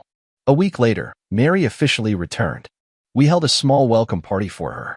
Her mother was so overwhelmed that she fainted, and when she woke up, she clung to her daughter and refused to let go. But that night, I noticed the first sign that something was off. Mary never ate mangoes because she was severely allergic. Yet the returned Mary absent-mindedly tasted a mango dessert and was perfectly fine. Aren't you allergic to mangoes? I asked. She paused for a moment, then quickly laughed and said, Oh, that old Chinese doctor cured my allergy. He's really amazing. I nodded, but in my heart, I marked the first question mark. Is this really my wife? A month passed quickly, and Mary blended perfectly into our lives. She knew the location of every item in the house, remembered our shared memories, and could even accurately name friends we hadn't contacted in years. But those subtle feelings of discord kept growing. For example, the real Mary liked to listen to classical music, especially Debussy, while designing jewelry. But she would always unconsciously hum along to pop songs. Mary always habitually used her left hand to hold chopsticks, even though she knew it was wrong. She just couldn't change. But she was a standard right-handed user. The most obvious difference appeared that night when I accidentally caught her smoking in the bedroom. The real Mary hated the smell of smoke. Even when I came home from social events with a faint scent of cigarettes, she would frown. When did you start smoking? I stood at the doorway, my voice soft. She was clearly startled, hastily snuffing out the cigarette.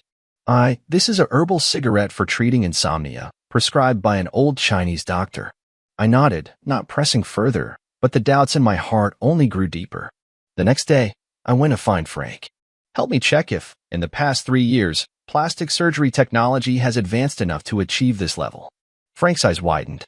You mean, she's not Mary? I'm not sure, but there are always some things that don't add up. 2 days later, Frank brought news. High-end plastic surgery can make faces look similar, but it can't replicate the exact placement of scars or moles. And there's a limit to how well someone can imitate a voice. What if it was a twin? Frank shook his head. Mary is an only child. We all know that. I decided not to show my feelings for now and to keep observing. A week later, Mary's mother came to my house with astonishing news. George, Mary is going to have a baby, my mother-in-law told me excitedly. I stood there stunned. Before we got married, Mary had been diagnosed with uterine hypoplasia. The doctor had made it clear she could never get pregnant. This was our shared secret. Not even my mother-in-law knew. How do you know that? I managed to ask. Mary told me this morning. She said she already had a checkup. It's been 2 months. My mother-in-law happily grabbed my hand. It's a blessing from above. Mary survived death, and now she can bring us new life. My heart sank to the bottom. This absolutely could not be Mary. That night, I dug out the hospital's diagnosis certificate in my study, which clearly stated the condition of Mary's uterus. But when I wanted to talk to Mary about it, I found her in the bedroom, excitedly discussing the decoration of the nursery with my mother-in-law. Mary, could you come here for a moment? I called her calmly. She followed me into the study, still wearing a blissful smile on her face. Did you forget about this? I handed her the diagnosis certificate. She took it and glanced at it, her face instantly turning pale. George, I can explain. Explain what? Explain that you're not Mary at all. Mother-in-law heard the commotion and walked in. What's going on with you two? Mom, take a look at this. I handed her the proof. My mother-in-law read it, then looked at Mary in astonishment. What's going on? Mary, you can't have children. Of course she can, I sneered, because she's not Mary at all. My mother-in-law's face changed dramatically. What nonsense are you talking about? I can explain. She hurriedly grabbed my mother-in-law's hand. That old Chinese doctor not only saved my life, but also cured my uterine problem. It's a miracle, truly. My mother-in-law looked at me, then at her, hesitating. George, you're being too paranoid. My mother-in-law finally took her daughter's side. Mary has come back with great difficulty. You should cherish her, not doubt her. Yes, George, I know this is hard to accept, but miracles do happen. Tears welled up in her eyes. Haven't we always wanted a child? Now we can finally have our own baby. I looked at her face, identical to Mary's, yet I became more certain in my heart. This woman was not my wife. All right, I believe you. I smiled, deciding to go along with their story for now. Let's wait together for this miracle to happen. That night, I secretly contacted a private detective. My mother-in-law gladly accepted her daughter's explanation, even suggesting she move in with us to take care of Mary during her pregnancy. Outwardly, I agreed, but inside I grew even more wary. This was no coincidence. There had to be some kind of plot. Mom, haven't you always lived in Haicheng? Won't it be hard to get used to living here? I probed cautiously. For my grandson, I'm willing to endure any inconvenience, my mother-in-law said firmly. I noticed a fleeting unnatural expression on Mary's face. Could the truth be connected to my mother-in-law? On the 3rd day after my mother-in-law moved in, I discovered more suspicious details. For example, the real Mary never drank coffee, but she and my mother-in-law often enjoyed it together. Also, Mary's favorite movie was Roman Holiday, but she claimed to prefer Titanic. The strangest thing is, Mary used to despise her cousin Tom when she was alive, but now he visits frequently and chats and laughs with Mary as if they're old friends. I told Frank about these discoveries. Buddy, things are getting more and more suspicious, Frank frowned. Are you sure you want to keep going like this? Why not just expose her directly? It's not the right time yet. I want to find out what they're really after.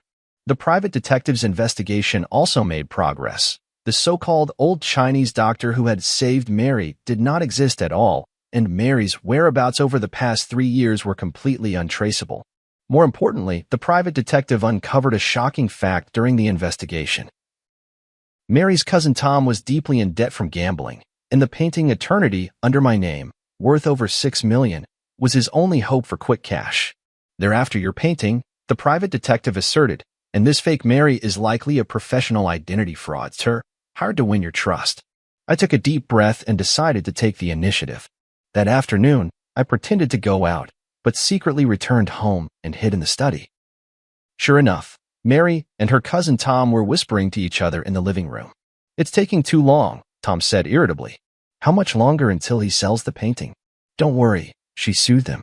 "I'm already pregnant, and now he completely believes I'm Mary. In a little while, I'll say I want to move to a better neighborhood for the sake of the baby, and then we'll naturally need to sell the painting to raise money." "You're really pregnant?" "That wasn't part of the plan. It was an accident, but it works to our advantage. George wants a child so badly." "Does Annie know the truth?" "She only knows we're trying to scam money, not the specific plan. But she hates George, thinks he caused her daughter's death, so she's more than happy to help." I clenched my fists. So my mother-in-law had always believed that Mary's accident was somehow my fault. In fact, we did argue over something trivial that day, and Mary stormed out in anger. I didn't try to stop her. But I never imagined it would be the last time I'd see her. "You don't actually have feelings for George, do you?" Tom suddenly asked. She was silent for a moment. "It's just part of the job. Besides, I owe you, and I won't go back on my word." "Good then. Don't forget how we're splitting the money once we get it." Their conversation confirmed my suspicions. This was all an elaborate scheme, with my eternity as the target. In the days that followed, I pretended everything was normal while secretly making preparations. I contacted the police, arranged for evidence-gathering equipment, and found the last piece Mary had left before she died, a silver necklace that had never been made public, engraved with an anniversary date only the two of us knew. 2 weeks later, my art exhibition was held as scheduled.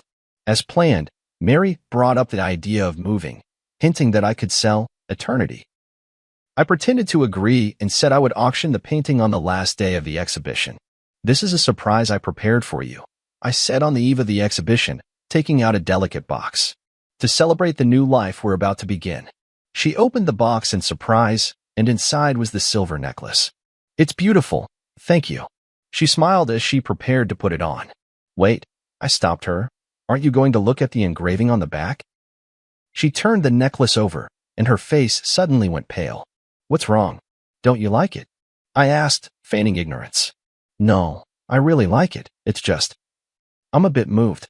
She forced a smile, but didn't know how to explain that she couldn't recognize the significance of that date. "See you tomorrow. Get some good rest, and don't forget to wear this necklace." I kissed her forehead and whispered in her ear, "After all, this is your final design." Her body visibly stiffened for a moment, but she kept smiling. "Of course, I cherish it very much. Tomorrow, the truth will come to light." On the day of the exhibition, the place was packed with people. My painting, Eternity, was displayed in the most prominent spot, right next to the last batch of jewelry designs Mary had created before her death. Mary held my arm, flawlessly playing the role of my wife as always. She had even gone out of her way to wear Mary's favorite white dress and the silver necklace I had given her last night. My mother-in-law and Tom were there too. The three of them exchanged glances from time to time, clearly waiting for the perfect moment. Frank appeared as planned, pretending to be extremely interested in Eternity and asking me about the auction details. "The auction will begin promptly at 4 in the afternoon," I replied with a smile. "This painting means a great deal to me, and I hope it finds someone who truly appreciates it." Mary immediately chimed in. "Yes, although it's hard to part with it, this is a necessary decision for our future." I noticed she glanced at Tom, who gave a barely perceptible nod. At 3:30 in the afternoon, the projector in the center of the exhibition hall lit up. This was the special segment I had arranged. "Ladies and gentlemen, I stood in front of Eternity. Before the auction begins, I'd like to share a little story about this painting." Mary's photo appeared on the projection screen, a group picture from her last birthday party before she passed away. 3 years ago, my wife Mary died in an accident. I created this painting, Eternity, in her memory. The woman in the painting has her back to the viewer, forever gazing into the distance, symbolizing a longing I can never reach. A soft sigh rippled through the crowd. Mary stood beside me, matching my words with a sorrowful expression. However, a month ago, a miracle happened. I turned to look at Mary. My wife came back. The whole room erupted in astonishment, and many people curiously sized up, Mary. This is my wife, Mary. I took her hand and stepped forward. Back from the dead, it's truly the greatest blessing heaven could have given me. She smiled and nodded to everyone, while my mother-in-law and Tom stood by with smug expressions. However, my tone suddenly shifted. Amidst my joy, a question arose. Is she really Mary? The entire room fell silent. Mary's hand trembled slightly in my palm. So, I did some investigating. The projector switched to a set of comparison photos. On the left was the real Mary. On the right was a photo of her. They look exactly the same, don't they? But I clicked the remote, and the photo was enlarged, the details highlighted. The position of the piercing on the left ear was slightly different, the arch of the eyebrows subtly varied, and the fine lines at the corners of the eyes ran in different directions. These are details that even professional plastic surgery cannot fully replicate. Mary tried to pull her hand away, but I held on tightly. My mother-in-law and Tom also began to grow anxious, glancing toward the exit. More importantly, the real Mary has a feature that cannot be copied. I turned to Mary. The necklace I gave you last night has a date engraved on the back. Can you tell everyone what that date is? She opened her mouth, but no words came out. That was the due date of our first child, the one we lost. I spoke softly, my voice trembling with emotion. Mary designed this necklace to commemorate the baby we never got to meet. The date was our secret, only Mary and I knew. The room fell utterly silent. Mary turned deathly pale, my mother-in-law's eyes widened, and Tom had already started edging toward the door. What surprised me even more, I continued, was that the real Mary could never get pregnant due to an underdeveloped uterus. Yet this, Mary claims she's already 2 months along. I let go of her hand and took a step back. So, who are you really? A flicker of despair flashed in Mary's eyes, but she quickly regained her composure. I am Mary, it's just that old Chinese doctor. The non-existent old Chinese doctor, right? I sneered. Just like the non-existent amnesia, the non-existent miraculous recovery. I turned toward the projection screen. Let's see the truth. The screen played the secretly recorded video of her conversation with Tom, their discussion on how to swindle eternity, clearly audible. This isn't. She tried to explain, but my mother-in-law had already rushed forward. Who are you really? My mother-in-law screamed. You're not my daughter? Auntie, stop pretending, I said calmly. You know she's not Mary. You just wanted to get back at me, didn't you? My mother-in-law's face turned pale.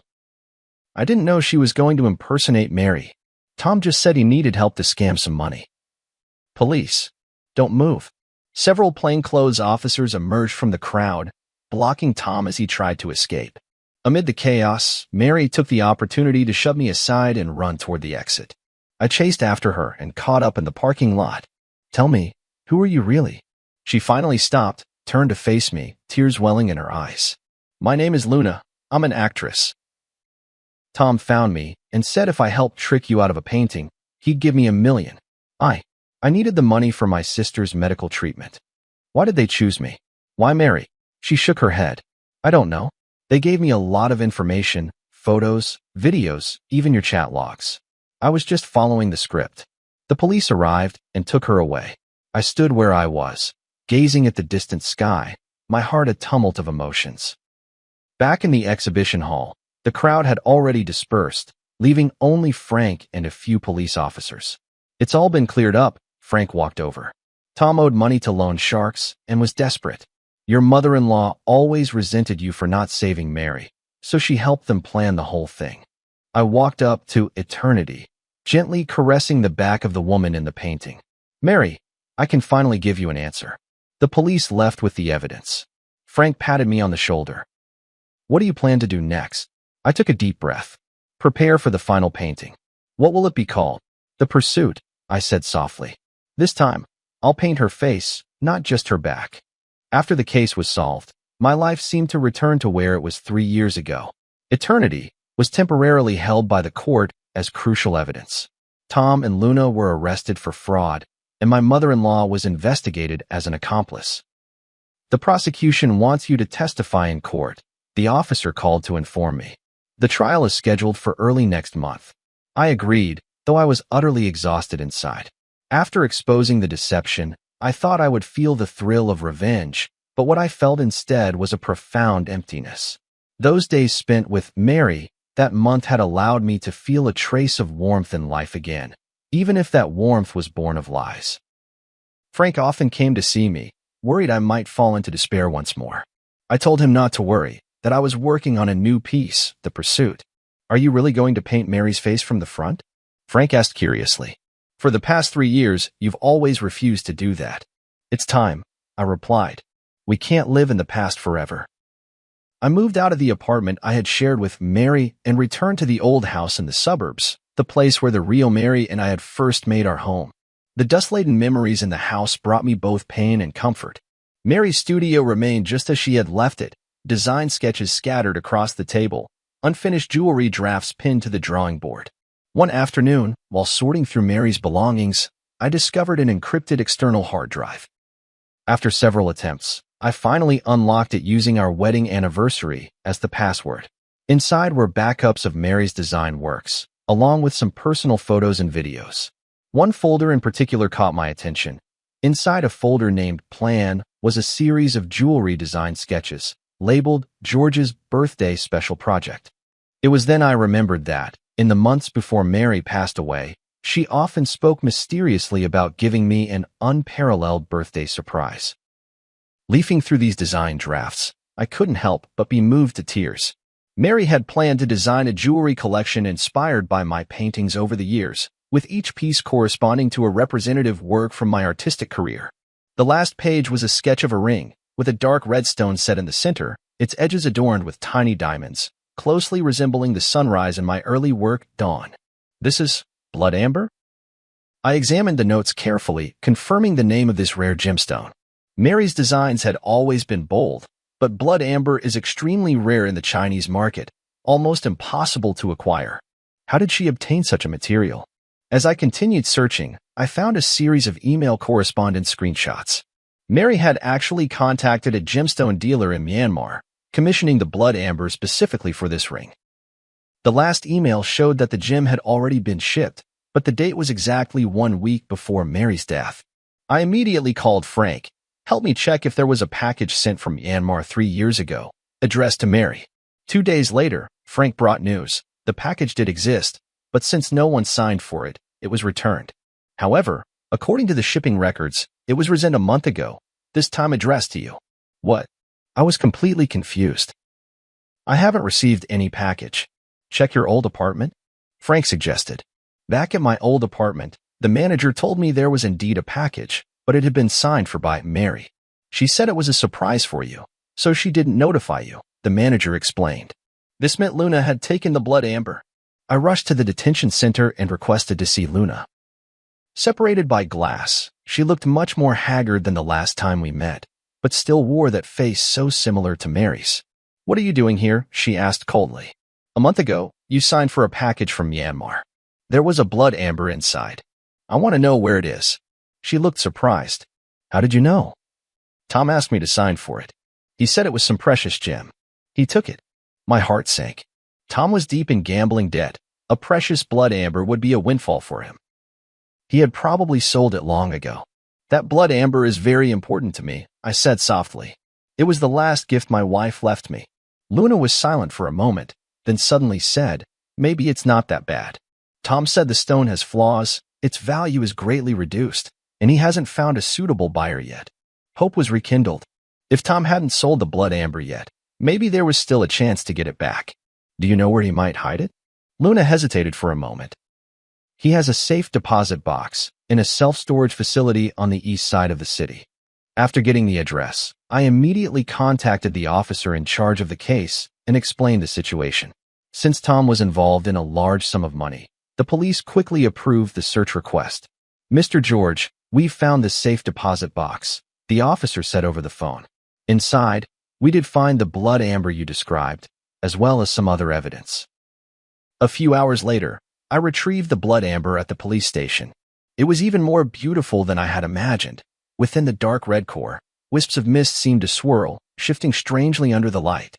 This was the birthday gift Mary had so carefully chosen for me, waiting for 3 years. Back home, I carefully placed the blood amber beside the canvas of the pursuit. The painting was already more than half finished, Mary's face emerging from the blur into clarity, yet it still felt like something was missing. Watching the blood amber glimmer faintly under the light, I suddenly understood how I should complete the painting. The creation of the pursuit entered its final stage. I decided to break convention and incorporate the blood amber into the artwork. This would not only be a portrait, but a hybrid piece that fused painting with the art of jewelry. Are you sure you want to do this? Frank frowned. That blood amber is priceless. That's exactly why, I said firmly. Mary chose it for me. She wanted to inspire an unparalleled masterpiece. I will fulfill her wish. For 2 whole weeks, I worked day and night, neglecting sleep and food. I cut the blood amber into thin slices and inlaid them at the spot of Mary's eyes on the canvas, making her gaze truly come alive. I used a special technique to blend the surrounding paint, creating a harmonious transition with the gemstone. From certain angles, the entire painting seemed to be imbued with life, and Mary's expression would shift depending on where the viewer stood. On the day I finished the piece, Frank brought news. Luna had been sentenced to 3 years in prison, but due to her good attitude in confessing, she might serve only 1.5 years. Tom, involved in multiple fraud cases, was sentenced to 7 years.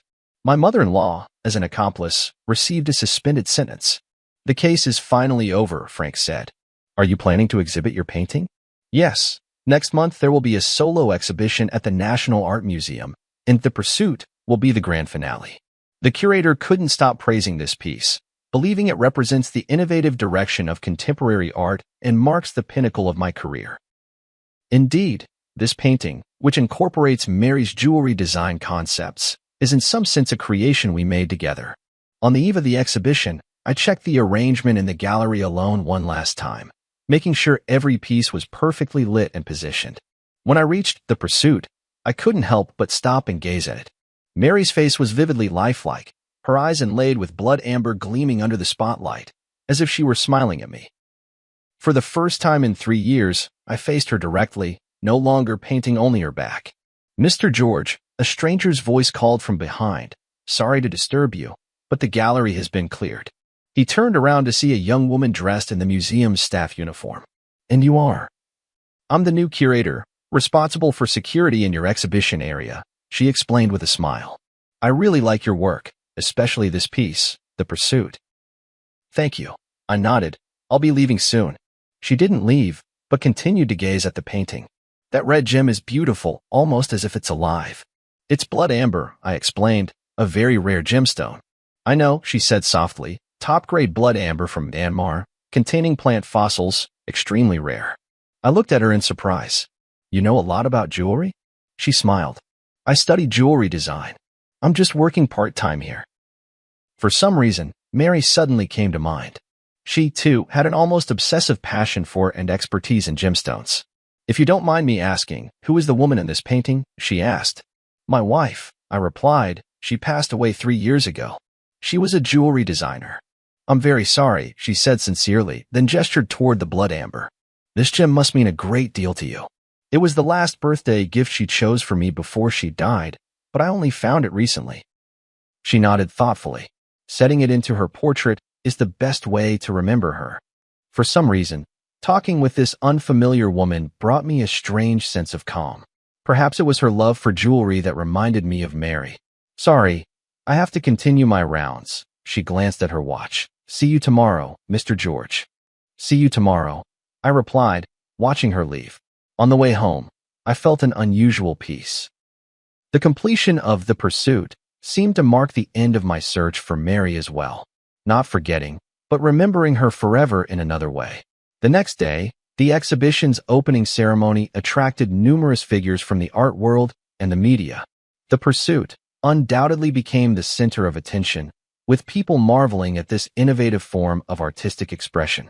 Amid the crowd, I noticed that curator standing aside, watching as well. Sunlight streamed through the skylight of the gallery, falling upon her, and for a fleeting moment, I thought I saw Mary's shadow. No, I shook my head. warning myself not to be deceived by mere resemblance. There would never be another Mary in this world, just as there would never be another unique blood amber. After the exhibition, the pursuit was purchased by an anonymous collector for an astronomical price. I donated all the proceeds to a foundation supporting students in jewelry design, establishing a scholarship in Mary's name. Life slowly moved forward, and I began to accept new commissions and create new works. Occasionally, I would think of that curator with a unique insight into jewelry, wondering if she was still working at the art museum. Until one day, I received an email from HL. There were no words, only an image. A sketch of a ring design, the style strikingly similar to Mary's unfinished series. My heart raced as I replied immediately. Who is this?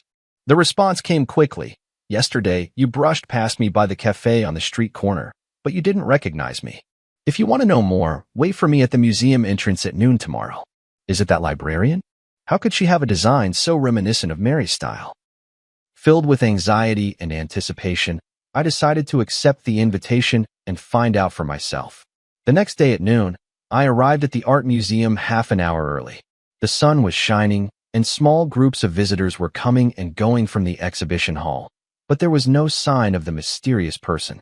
Just as I began to suspect this might be some kind of prank, a faint trace of perfume drifted by, a scent unfamiliar to me, yet it inexplicably reminded me of Mary. Mr. George, thank you for coming. The voice behind me made me turn around. It was the curator. Today, she wasn't wearing her uniform, but a simple white dress, completely different from Mary's style when she was alive. Did you send the email? I asked directly. She nodded. There are some things I want to tell you, but not here. Will you come with me? We walked through the small park beside the art museum and arrived at a secluded cafe. The whole time, I kept observing her. Her mannerisms, the way she walked, none of it resembled Mary. Yet her sensitivity to detail and her focused attention gave me a strange sense of familiarity. Who are you, really? The moment we sat down, I couldn't wait to ask.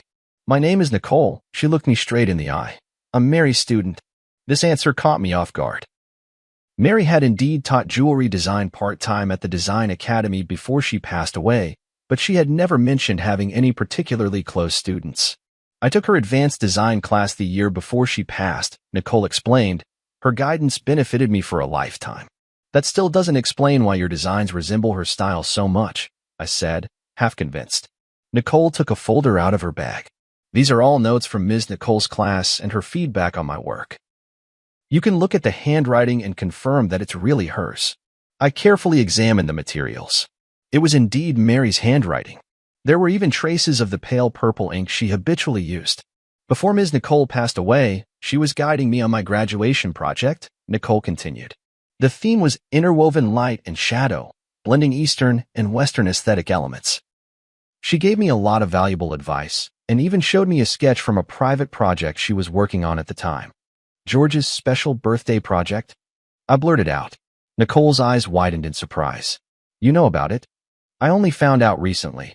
I briefly explained the origin of the blood amber. I knew that blood amber would eventually find its way back to you, Nicole said with a smile. Nicole always said it was a destined gift. Is that why you contacted me? Because you saw the blood amber? Nicole was silent for a moment, as if choosing her words carefully. Not entirely. After Nicole passed away, I've been trying to carry on the design philosophy she taught me. Some time ago, I happened to see the news about your eternity being stolen, and then I saw someone impersonating Nicole. I thought I should tell you a few things. She took a letter out of her bag. This is the last letter Nicole gave me after class before she passed away. She said if her surprise plan went smoothly, I should show you this letter. If anything went wrong and she was gone, I should still make sure you see it. I took the envelope. It was indeed Mary's handwriting, and it read, "To my dearest husband." The envelope had already been opened. I didn't know what was in the letter at the time. I just kept it as Nicole instructed, Nicole explained. It wasn't until I saw the news that I opened it. I hope you won't blame me. I carefully took out the letter paper and unfolded it to read. Dear George, if you are reading this letter, perhaps my surprise plan has gone awry. Don't worry, it's just that the plan has changed, and the form of the gift may be different now. The blood amber I picked for you is said to be known as the Eye of Rebirth. Legend has it that looking at the world through it reveals truths that are often overlooked. I hope it can become a turning point in your artistic career, leading you to see new possibilities. All these years, your paintings have always depicted backs, as if you're afraid to face something head-on. I hope this gemstone will give you the courage to paint the front, to capture true emotions. No matter what happens, please remember, love does not disappear, it merely changes form, like this blood amber, which, after millions of years, transforms from resin into a gem, yet still shines. Forever loving you, Mary. The handwriting became a bit messy at the end, as if written in a hurry. I stroked the paper, as if I could feel Mary's emotions at that moment. Thank you, I said, my voice choked with emotion. This means a lot to me. You're welcome. I'm just fulfilling Ms. Nicole's request, Nicole said with a smile. Actually, there's one more thing I'd like to ask your help with. What is it? I'd like to apply for the Mary Scholarship you established, she said, taking a design portfolio out of her bag.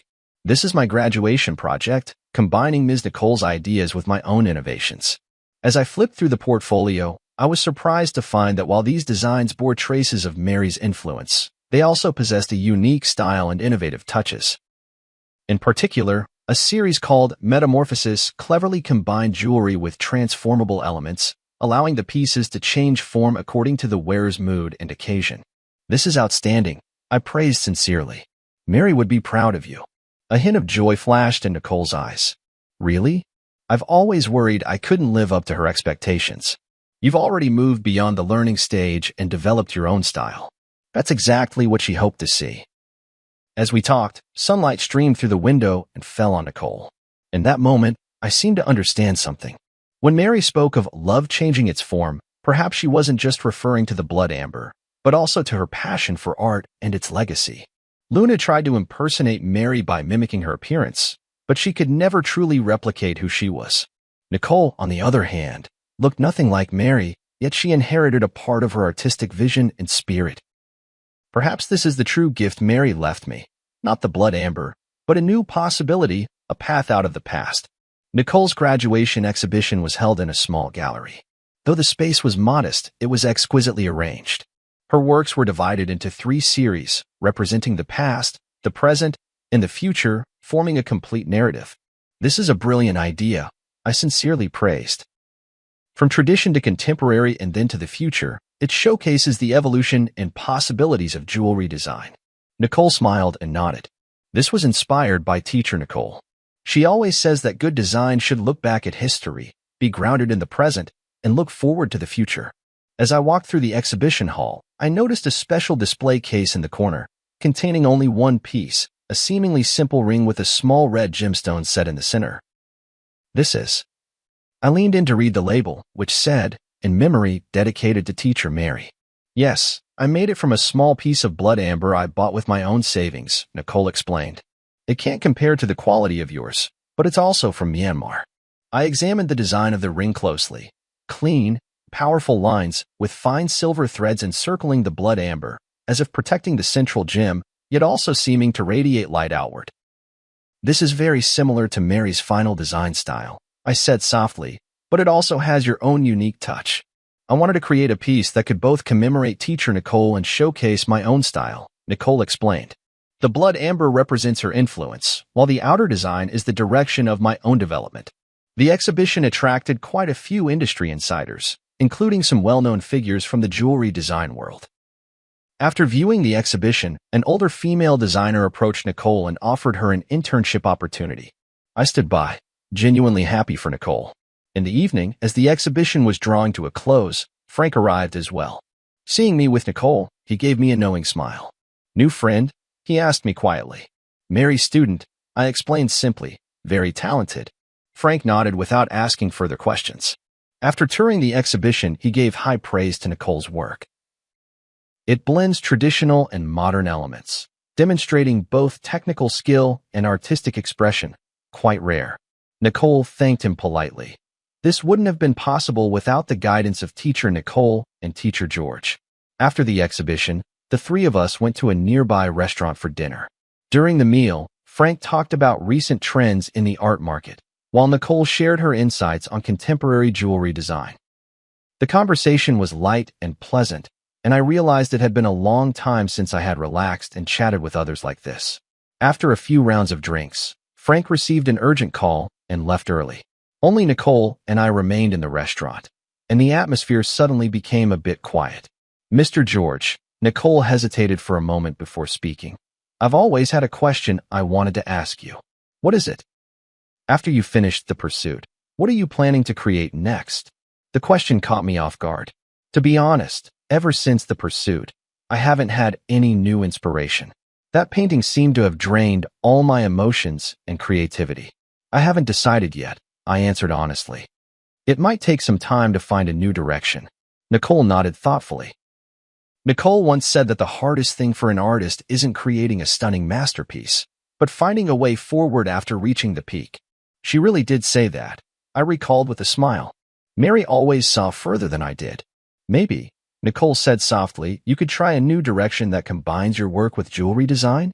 Like in The Pursuit, but taking it even further. I recalled what Mary mentioned in her letter about seeing new possibilities, and suddenly I was inspired. You mean, creating a series of works that combine painting and jewelry? Exactly. Nicole said excitedly, your paintings create emotion in two-dimensional space, while jewelry gives it tangible form in the three-dimensional world. The combination of the two would have an astonishing effect. The more we talked, the more engaged we became, even sketching a few concept designs on the restaurant's napkins. Nicole's ideas were fresh and bold, perfectly aligning with my artistic vision, yet bringing a new perspective. As we left the restaurant, Nicole suddenly said, I have to confess something. I looked at her in confusion. I reached out to you not only to deliver Nicole's letter, but also for a personal reason. I hope to learn from you, she said candidly. I want to become a designer like Nicole, someone who not only creates beautiful works but also perfectly blends art with emotion. Her sincerity moved me. You're already on that path, and you're doing very well. Then, may I consult you often? She asked a little nervously. Of course, I'd be delighted. On the way home, a series of new works already began to take shape in my mind. A cross-disciplinary art that fuses painting and jewelry, both as a tribute to Mary and as a new starting point in my artistic career. That night, I had a dream. In the dream, Mary stood in a halo of blood-red light, smiling at me and saying, see, I knew you would find a new direction. When I woke up, I got out of bed immediately and began sketching for the new series. I decided to name it Rebirth.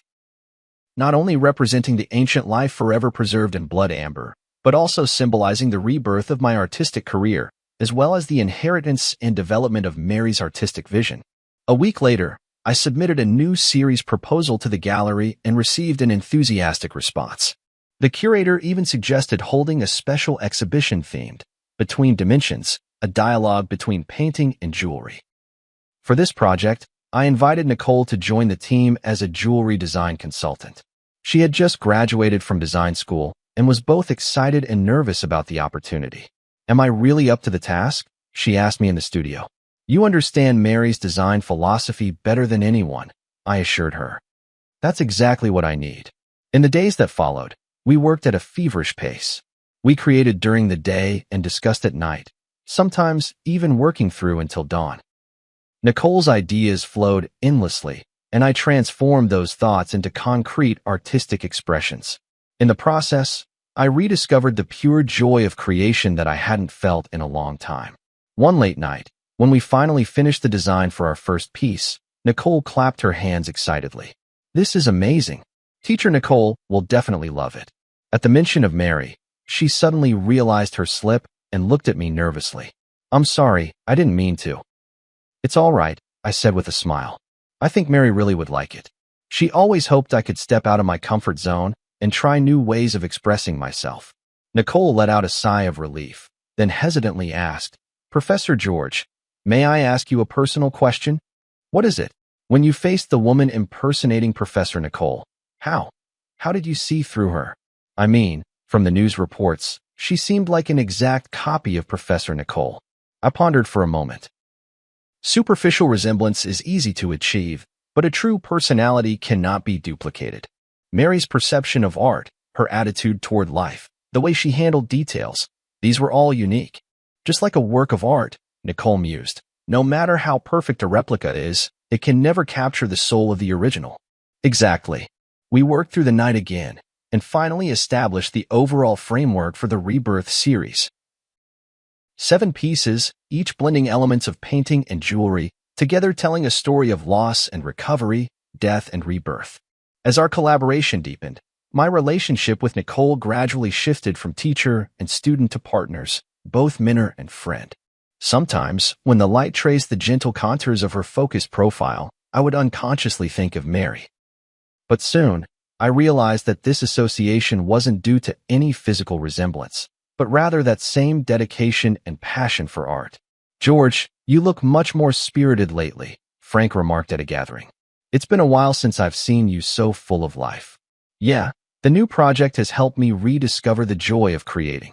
"Nicole's a good girl," Frank said meaningfully. "Talented, and she really understands you." I understood his implication, but just smiled without responding. There was indeed a special understanding between Nicole and me, but it was more rooted in our shared passion for art than anything else. At least for now. The creation of the Rebirth series took 3 months, longer than expected, but the results were stunning. Each piece was a perfect fusion of painting and jewelry art, offering both the pleasure of viewing as a flat image and the discovery of 3-dimensional effects brought by the jewelry elements from different angles. A week before the exhibition opened, I received an unexpected visitor, Luna. She had served her sentence and was released early. She looked much more haggard than the last time we met, but her eyes were clearer. "I came to apologize to you in person." She stood at the studio door, her voice low, "for everything I have done." I didn't respond immediately, but simply invited her in to sit down. "I know that an apology can't make up for the loss," she continued, "but I want you to know that I truly regret it." "How is your sister's illness?" I asked. She looked up in surprise. You know. I guessed. "You said you needed money for a reason, and I think that must have been true." "Yes," she nodded. "My sister's surgery was a success, and now she's fully recovered. For the past 3 years, I've been thinking about how to make up for my mistakes, even though I may never be able to." I was silent for a moment, then said, "You know, in a way, your appearance actually helped me." "What do you mean?" "It forced me to confront the past, to re-examine my memories with Mary, and ultimately to find a way forward." I pointed to the sketches of the Rebirth series on the wall and briefly explained this new project. Luna listened quietly, a look of genuine respect in her eyes. "I'm glad you were able to find a new beginning from that nightmare," she said at last. "I hope I can find my own path to rebirth as well." As she left, she handed me a small package. "These are some simple pieces of jewelry I made in prison. The craftsmanship is rough, but each one represents my remorse and blessings. I hope you can accept them." Opening the package, I found several small trinkets handmade from fine wire and colorful glass beads. Though simple, it was clear the creator had poured their heart into them. Nicole happened to come into the studio at that moment. Seeing the trinkets, she asked curiously, "What are these?" I told her about Luna's visit. "You forgave her?" Nicole was a bit surprised. "Not exactly forgiveness," I said thoughtfully. "It's more like understanding. Everyone has their own hardships and choices. What's important is how we learn and grow from our mistakes." Nicole nodded pensively, picking up a piece of jewelry to examine it closely. "The craftsmanship is rough, but the concept is ingenious. This person seems to have a talent for design." "Perhaps," I said. "Everyone has the possibility of being reborn." On the day of the exhibition opening, numerous figures from the art and jewelry worlds gathered together. The Rebirth series received unprecedented acclaim. Critics called it a model of cross-disciplinary art, and the gallery owner was overjoyed, announcing plans for a nationwide tour. In the crowd, I saw Luna. She was dressed simply, standing quietly in a corner, admiring the exhibits. Our eyes met in the air. She nodded slightly, then walked away. "Who was that?" Nicole asked, standing beside me. "Someone searching for rebirth," I replied. Nicole seemed to understand and asked no more. We stood side by side before the pursuit, watching the blood amber refract a strange light under the lamps, like the silent burning of life's flame. "Thank you," I whispered to Nicole. "Without you, this series might never have come into being." "It was your philosophy that guided us, Teacher Nicole," she replied modestly. "I was just fortunate enough to be the messenger." In that moment, I suddenly understood the true meaning of what Mary had written in her letter. Love has changed its form. Love exists not only in memory and longing, but also in inheritance and innovation, shining brightly in every spark of artistic creation. And I, at last, had learned how to begin anew after loss, to embrace rebirth while still searching. The success of the exhibition exceeded everyone's expectations. In just 1 month, the Rebirth series was reported on by major media outlets and even attracted the attention of the international art world. A renowned auction house extended an olive branch to me, hoping to include several pieces in their annual highlight auction. "This is an unprecedented opportunity," Frank said excitedly. "If the deal goes through, you'll become a top player in the contemporary art market." I wasn't particularly concerned with commercial success, but I did feel the joy of having my work widely recognized. More importantly, this series opened up a new artistic path for me, freeing me from the creative shackles of the past 3 years. Nicole benefited as well. As the project's jewelry design consultant, she received high praise from the industry. Several well-known jewelry brands reached out to her, hoping she would join their design teams. "Which offer are you planning to accept?" One night, as we were tidying up the studio together, I asked her. "To be honest, I'm still hesitating." Nicole paused her work. "These are all great opportunities, but what? But I want to keep working with you." She looked straight into my eyes. "Rebirth is just the beginning, isn't it?" Her candor surprised me a little.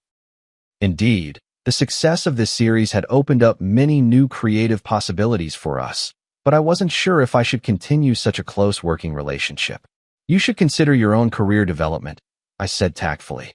"These opportunities are very rare for young designers." Nicole seemed to sense my hesitation and nodded gently. "I understand." In the days that followed, we were both busy and rarely had the chance to talk alone. A week later, Nicole told me she had decided to accept an invitation from a French jewelry brand and would be going to Paris to work for 2 years. "Congratulations," I said sincerely. "It's a very good choice." "Thank you," she replied with a smile, though a fleeting, elusive emotion flashed in her eyes. "I think this is the best arrangement for both of us." Before Nicole left, we held a small farewell party. Frank, the curator, and a few mutual friends came. The atmosphere was warm, tinged with a hint of sadness. After a few rounds of drinks, Frank found an opportunity to pull me aside. "Are you really going to just let her go like this?" "What do you mean?" I pretended not to understand. "Don't play dumb, man," Frank said bluntly. "You have feelings for her. That's obvious." "That's just professional rapport," I argued. "Is that so?" Frank looked at me meaningfully. "Then why have you been so distracted ever since she decided to go to France?" I was at a loss for words. In fact, these past few days I had indeed felt an inexplicable sense of loss, but I kept telling myself it was only because I had lost an excellent partner.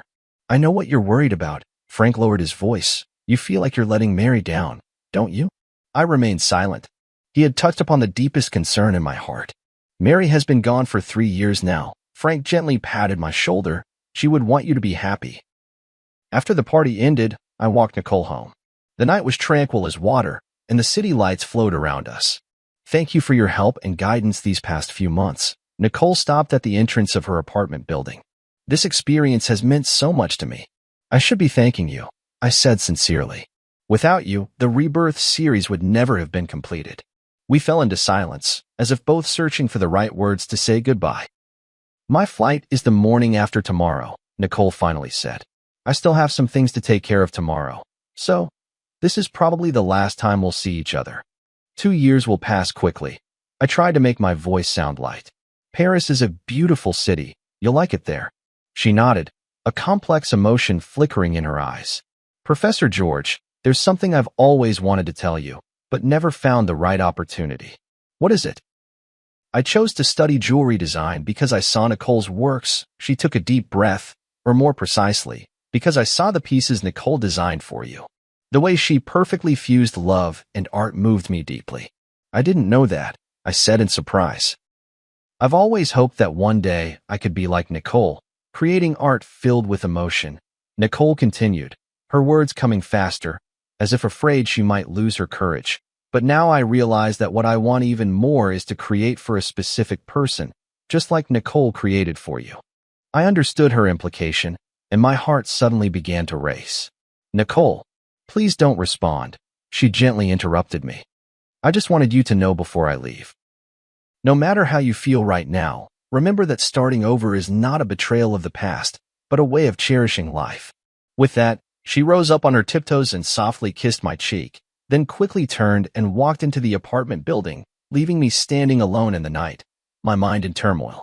After returning home, I tossed and turned, unable to sleep, replaying Nicole's words and that gentle kiss over and over in my mind. Suddenly, I remembered a small box in the study, where Mary's last complete letter was kept, a letter I had found while sorting through her belongings. But at the time, overwhelmed by grief, I never had the courage to open. Now, I finally mustered the courage to walk into the study and retrieve that delicate little box from the depths of the drawer. Inside lay a pale pink letter, bearing Mary's familiar handwriting. Dearest George, by the time you read this letter, you may find yourself at a crossroads in life, hesitating between moving forward or staying where you are. My greatest wish is that you can move bravely through life, as freely as your brush glides across the canvas. Love is not a shackle, but a liberation. Memory is not a burden, but a source of strength. If one day you meet someone who can rekindle the light in your eyes, please don't hesitate because of your longing for me. True love is wishing happiness for the other, even if there is no longer a place for oneself in that happiness. Remember, the days we loved each other were complete, with no need for regrets. And now, it's time to paint a new picture, my beloved. Forever loving you. Mary. Tears blurred my vision. It was as if Mary had foreseen my current situation and had already given me her blessing. She was always like this, always able to see further and more clearly than I could. At that moment, I made up my mind. Early the next morning, I drove straight to Nicole's apartment. Professor George? Nicole opened the door in surprise, clearly not expecting me. I have something to say to you. I looked her straight in the eyes, not as your teacher, but as George. I handed her Mary's letter. Nicole read it carefully, her expression shifting from surprise to being moved, and finally, her eyes grew moist. She truly was an extraordinary woman, Nicole said softly, handing the letter back to me. Yes, she was. I nodded. That's exactly why I believe her words. Nicole, cancel your plans for Paris. Stay and continue our collaboration, will you? Nicole looked at me in shock. Are you serious? I've never been more serious, I said quietly. Rebirth is not just the name of an artwork, it's a possibility in life. Are you willing to explore that possibility with me? Her answer was a firm embrace, warm and real, like the first ray of sunlight after a long winter. In that moment, I felt as if Mary was somewhere, smiling down on us, blessing this new beginning. Life is like that blood amber, enduring countless ages of change and sedimentation, ultimately transforming into an eternal radiance. And I, at last, understood what true pursuit is, what true rebirth means. A year later, Nicole and I unveiled our second joint project, Interwoven, at the National Art Museum. This series was even bolder and more innovative than Rebirth, blending Eastern and Western aesthetics with various art forms. Critics hailed it as a significant breakthrough in contemporary art. At the opening ceremony, Nicole held my arm as we faced the media interviews and congratulations from the audience together. She wore a simple white dress, and around her neck was the Eye of Rebirth necklace we designed together. She completed the jewelry part based on my painting. Your collaboration seems even more in sync than your last project, a reporter asked with a suggestive smile. Nicole glanced at me, and we exchanged a smile. Yes, both in art and in life, we've found the perfect balance.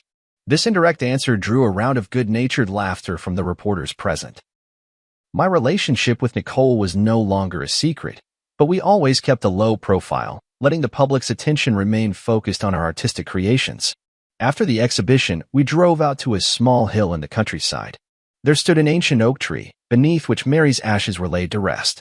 This was the place we chose, rather than a traditional cemetery, natural, peaceful, just like Mary herself. Mary, the exhibition was a great success today, I said softly to the stone beneath the tree.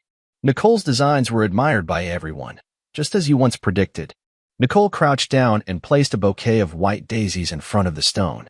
Teacher Nicole, I've been working hard to become the kind of designer you hoped I would be. I hope you can be proud of me. A gentle breeze stirred, and the oak's leaves rustled softly, as if it were Mary's reply. On the way back, Nicole suddenly said, I've been thinking about something. What is it? If that woman who pretended to be Ms. Nicole hadn't appeared, You might never have found the blood amber, never created the pursuit, and we might never have met. Her words made me fall into deep thought. Indeed, it was the series of events triggered by that deception that ultimately led to everything now. It feels as if, in the unseen, some force has been orchestrating it all. Perhaps that's the irony of fate, I said softly. Sometimes, the worst beginnings can lead us to the best endings. When I returned home, I received an unexpected package. Upon opening it, I found a delicate little box containing a handmade ring. Though simple, the craftsmanship had improved greatly compared to the pieces I had seen before. There was a note attached. Mr. George, thank you for your kindness and understanding a year ago, which gave me the courage to start over. Now I have found a job at a small jewelry shop, and my life is gradually getting back on track. This ring represents my gratitude, and I wish you happiness and well-being on your new path. Luna, I handed the ring to Nicole. After examining it carefully, she remarked, her skills have improved a lot. She truly is talented. Some mistakes in life shouldn't become permanent scars, I sighed. Everyone deserves a second chance. That night, we sat in the studio, discussing ideas for the next series. Nicole suddenly proposed a bold idea. I was thinking, maybe we could try connecting the different stages of our work to create a complete narrative. From eternity to quest, then to rebirth, and intertwined, they're actually different phases in a person's life journey. You mean? A complete story about loss, searching, rebirth, and integration, she explained excitedly, ultimately asking what is the most precious treasure in life. Love. I finished her sentence. No matter what form it takes. Nicole nodded, her eyes sparkling with creative fire. We could call it the forms of love, an unprecedented artistic exploration. Sounds like a long-term, ambitious project. We have time, she smiled, holding my hand. We have so much time. In that moment, I felt a powerful surge of creative inspiration, just like when I first began my artistic career years ago, filled with passion and possibility. But this time, I was not facing the blank canvas alone. 2 years later, the Forms of Love series was exhibited simultaneously in the world's 5 greatest art museums, causing an unprecedented sensation. Critics called it a milestone in contemporary art history, blending painting, sculpture, jewelry design, and other art forms to create an entirely new artistic language. The final piece of the exhibition was titled Eternal Ring, a massive circular canvas depicting every form of love in life, familial, platonic, romantic, and the love for art itself. The edge of the canvas was inlaid with gemstones of various sizes, and under certain lighting, these gems would cast light onto specific parts of the canvas, revealing another hidden layer of patterns. The centerpiece of this work is a massive blood amber. Through intricate optical design, the light it projects perfectly outlines 2 embracing figures. One is Mary, the other is Nicole, symbolizing the intersection of past and present, the fusion of memory and rebirth. On the closing day of the exhibition, in front of the Eternal Ring, I knelt on one knee and proposed to Nicole. The ring was crafted from the very blood amber Mary had once prepared for me, designed by my own hand and fashioned by the finest jeweler. This ring carries the memories of the past and the hopes for the future, I whispered softly. Nicole, will you be the eternal ring in my life? Her tears sparkled under the spotlight. I will. Amidst the cheers, I remembered what Mary once said. Love does not disappear. It merely changes its form. Yes, love does not disappear. It exists in memories, in art, in every rebirth and new beginning. It traverses time and crosses space, like that blood amber which, after millions of years, still shines, forever retaining the original warmth and brilliance of life. This is the answer I have been searching for all along. Between loss and gain, between seeking and rebirth, love remains constant, only appearing in different forms along the journey of life. And all we need to do is bravely accept this gift, no matter how it comes to us. On the day of the wedding, the sky was a clear, washed blue. Beneath the ancient oak tree that had watched over Mary, we exchanged our vows. A gentle breeze stirred, making the leaves whisper as if blessings were drifting in from another world. No matter when or where, Nicole said softly, We'll always remember that it was she who brought us together. Yes, I squeezed her hand, and we will always cherish this gift. In the brilliant sunlight, the blood amber ring gleamed, radiant as life itself, enduring the passage of time, yet still shining bright.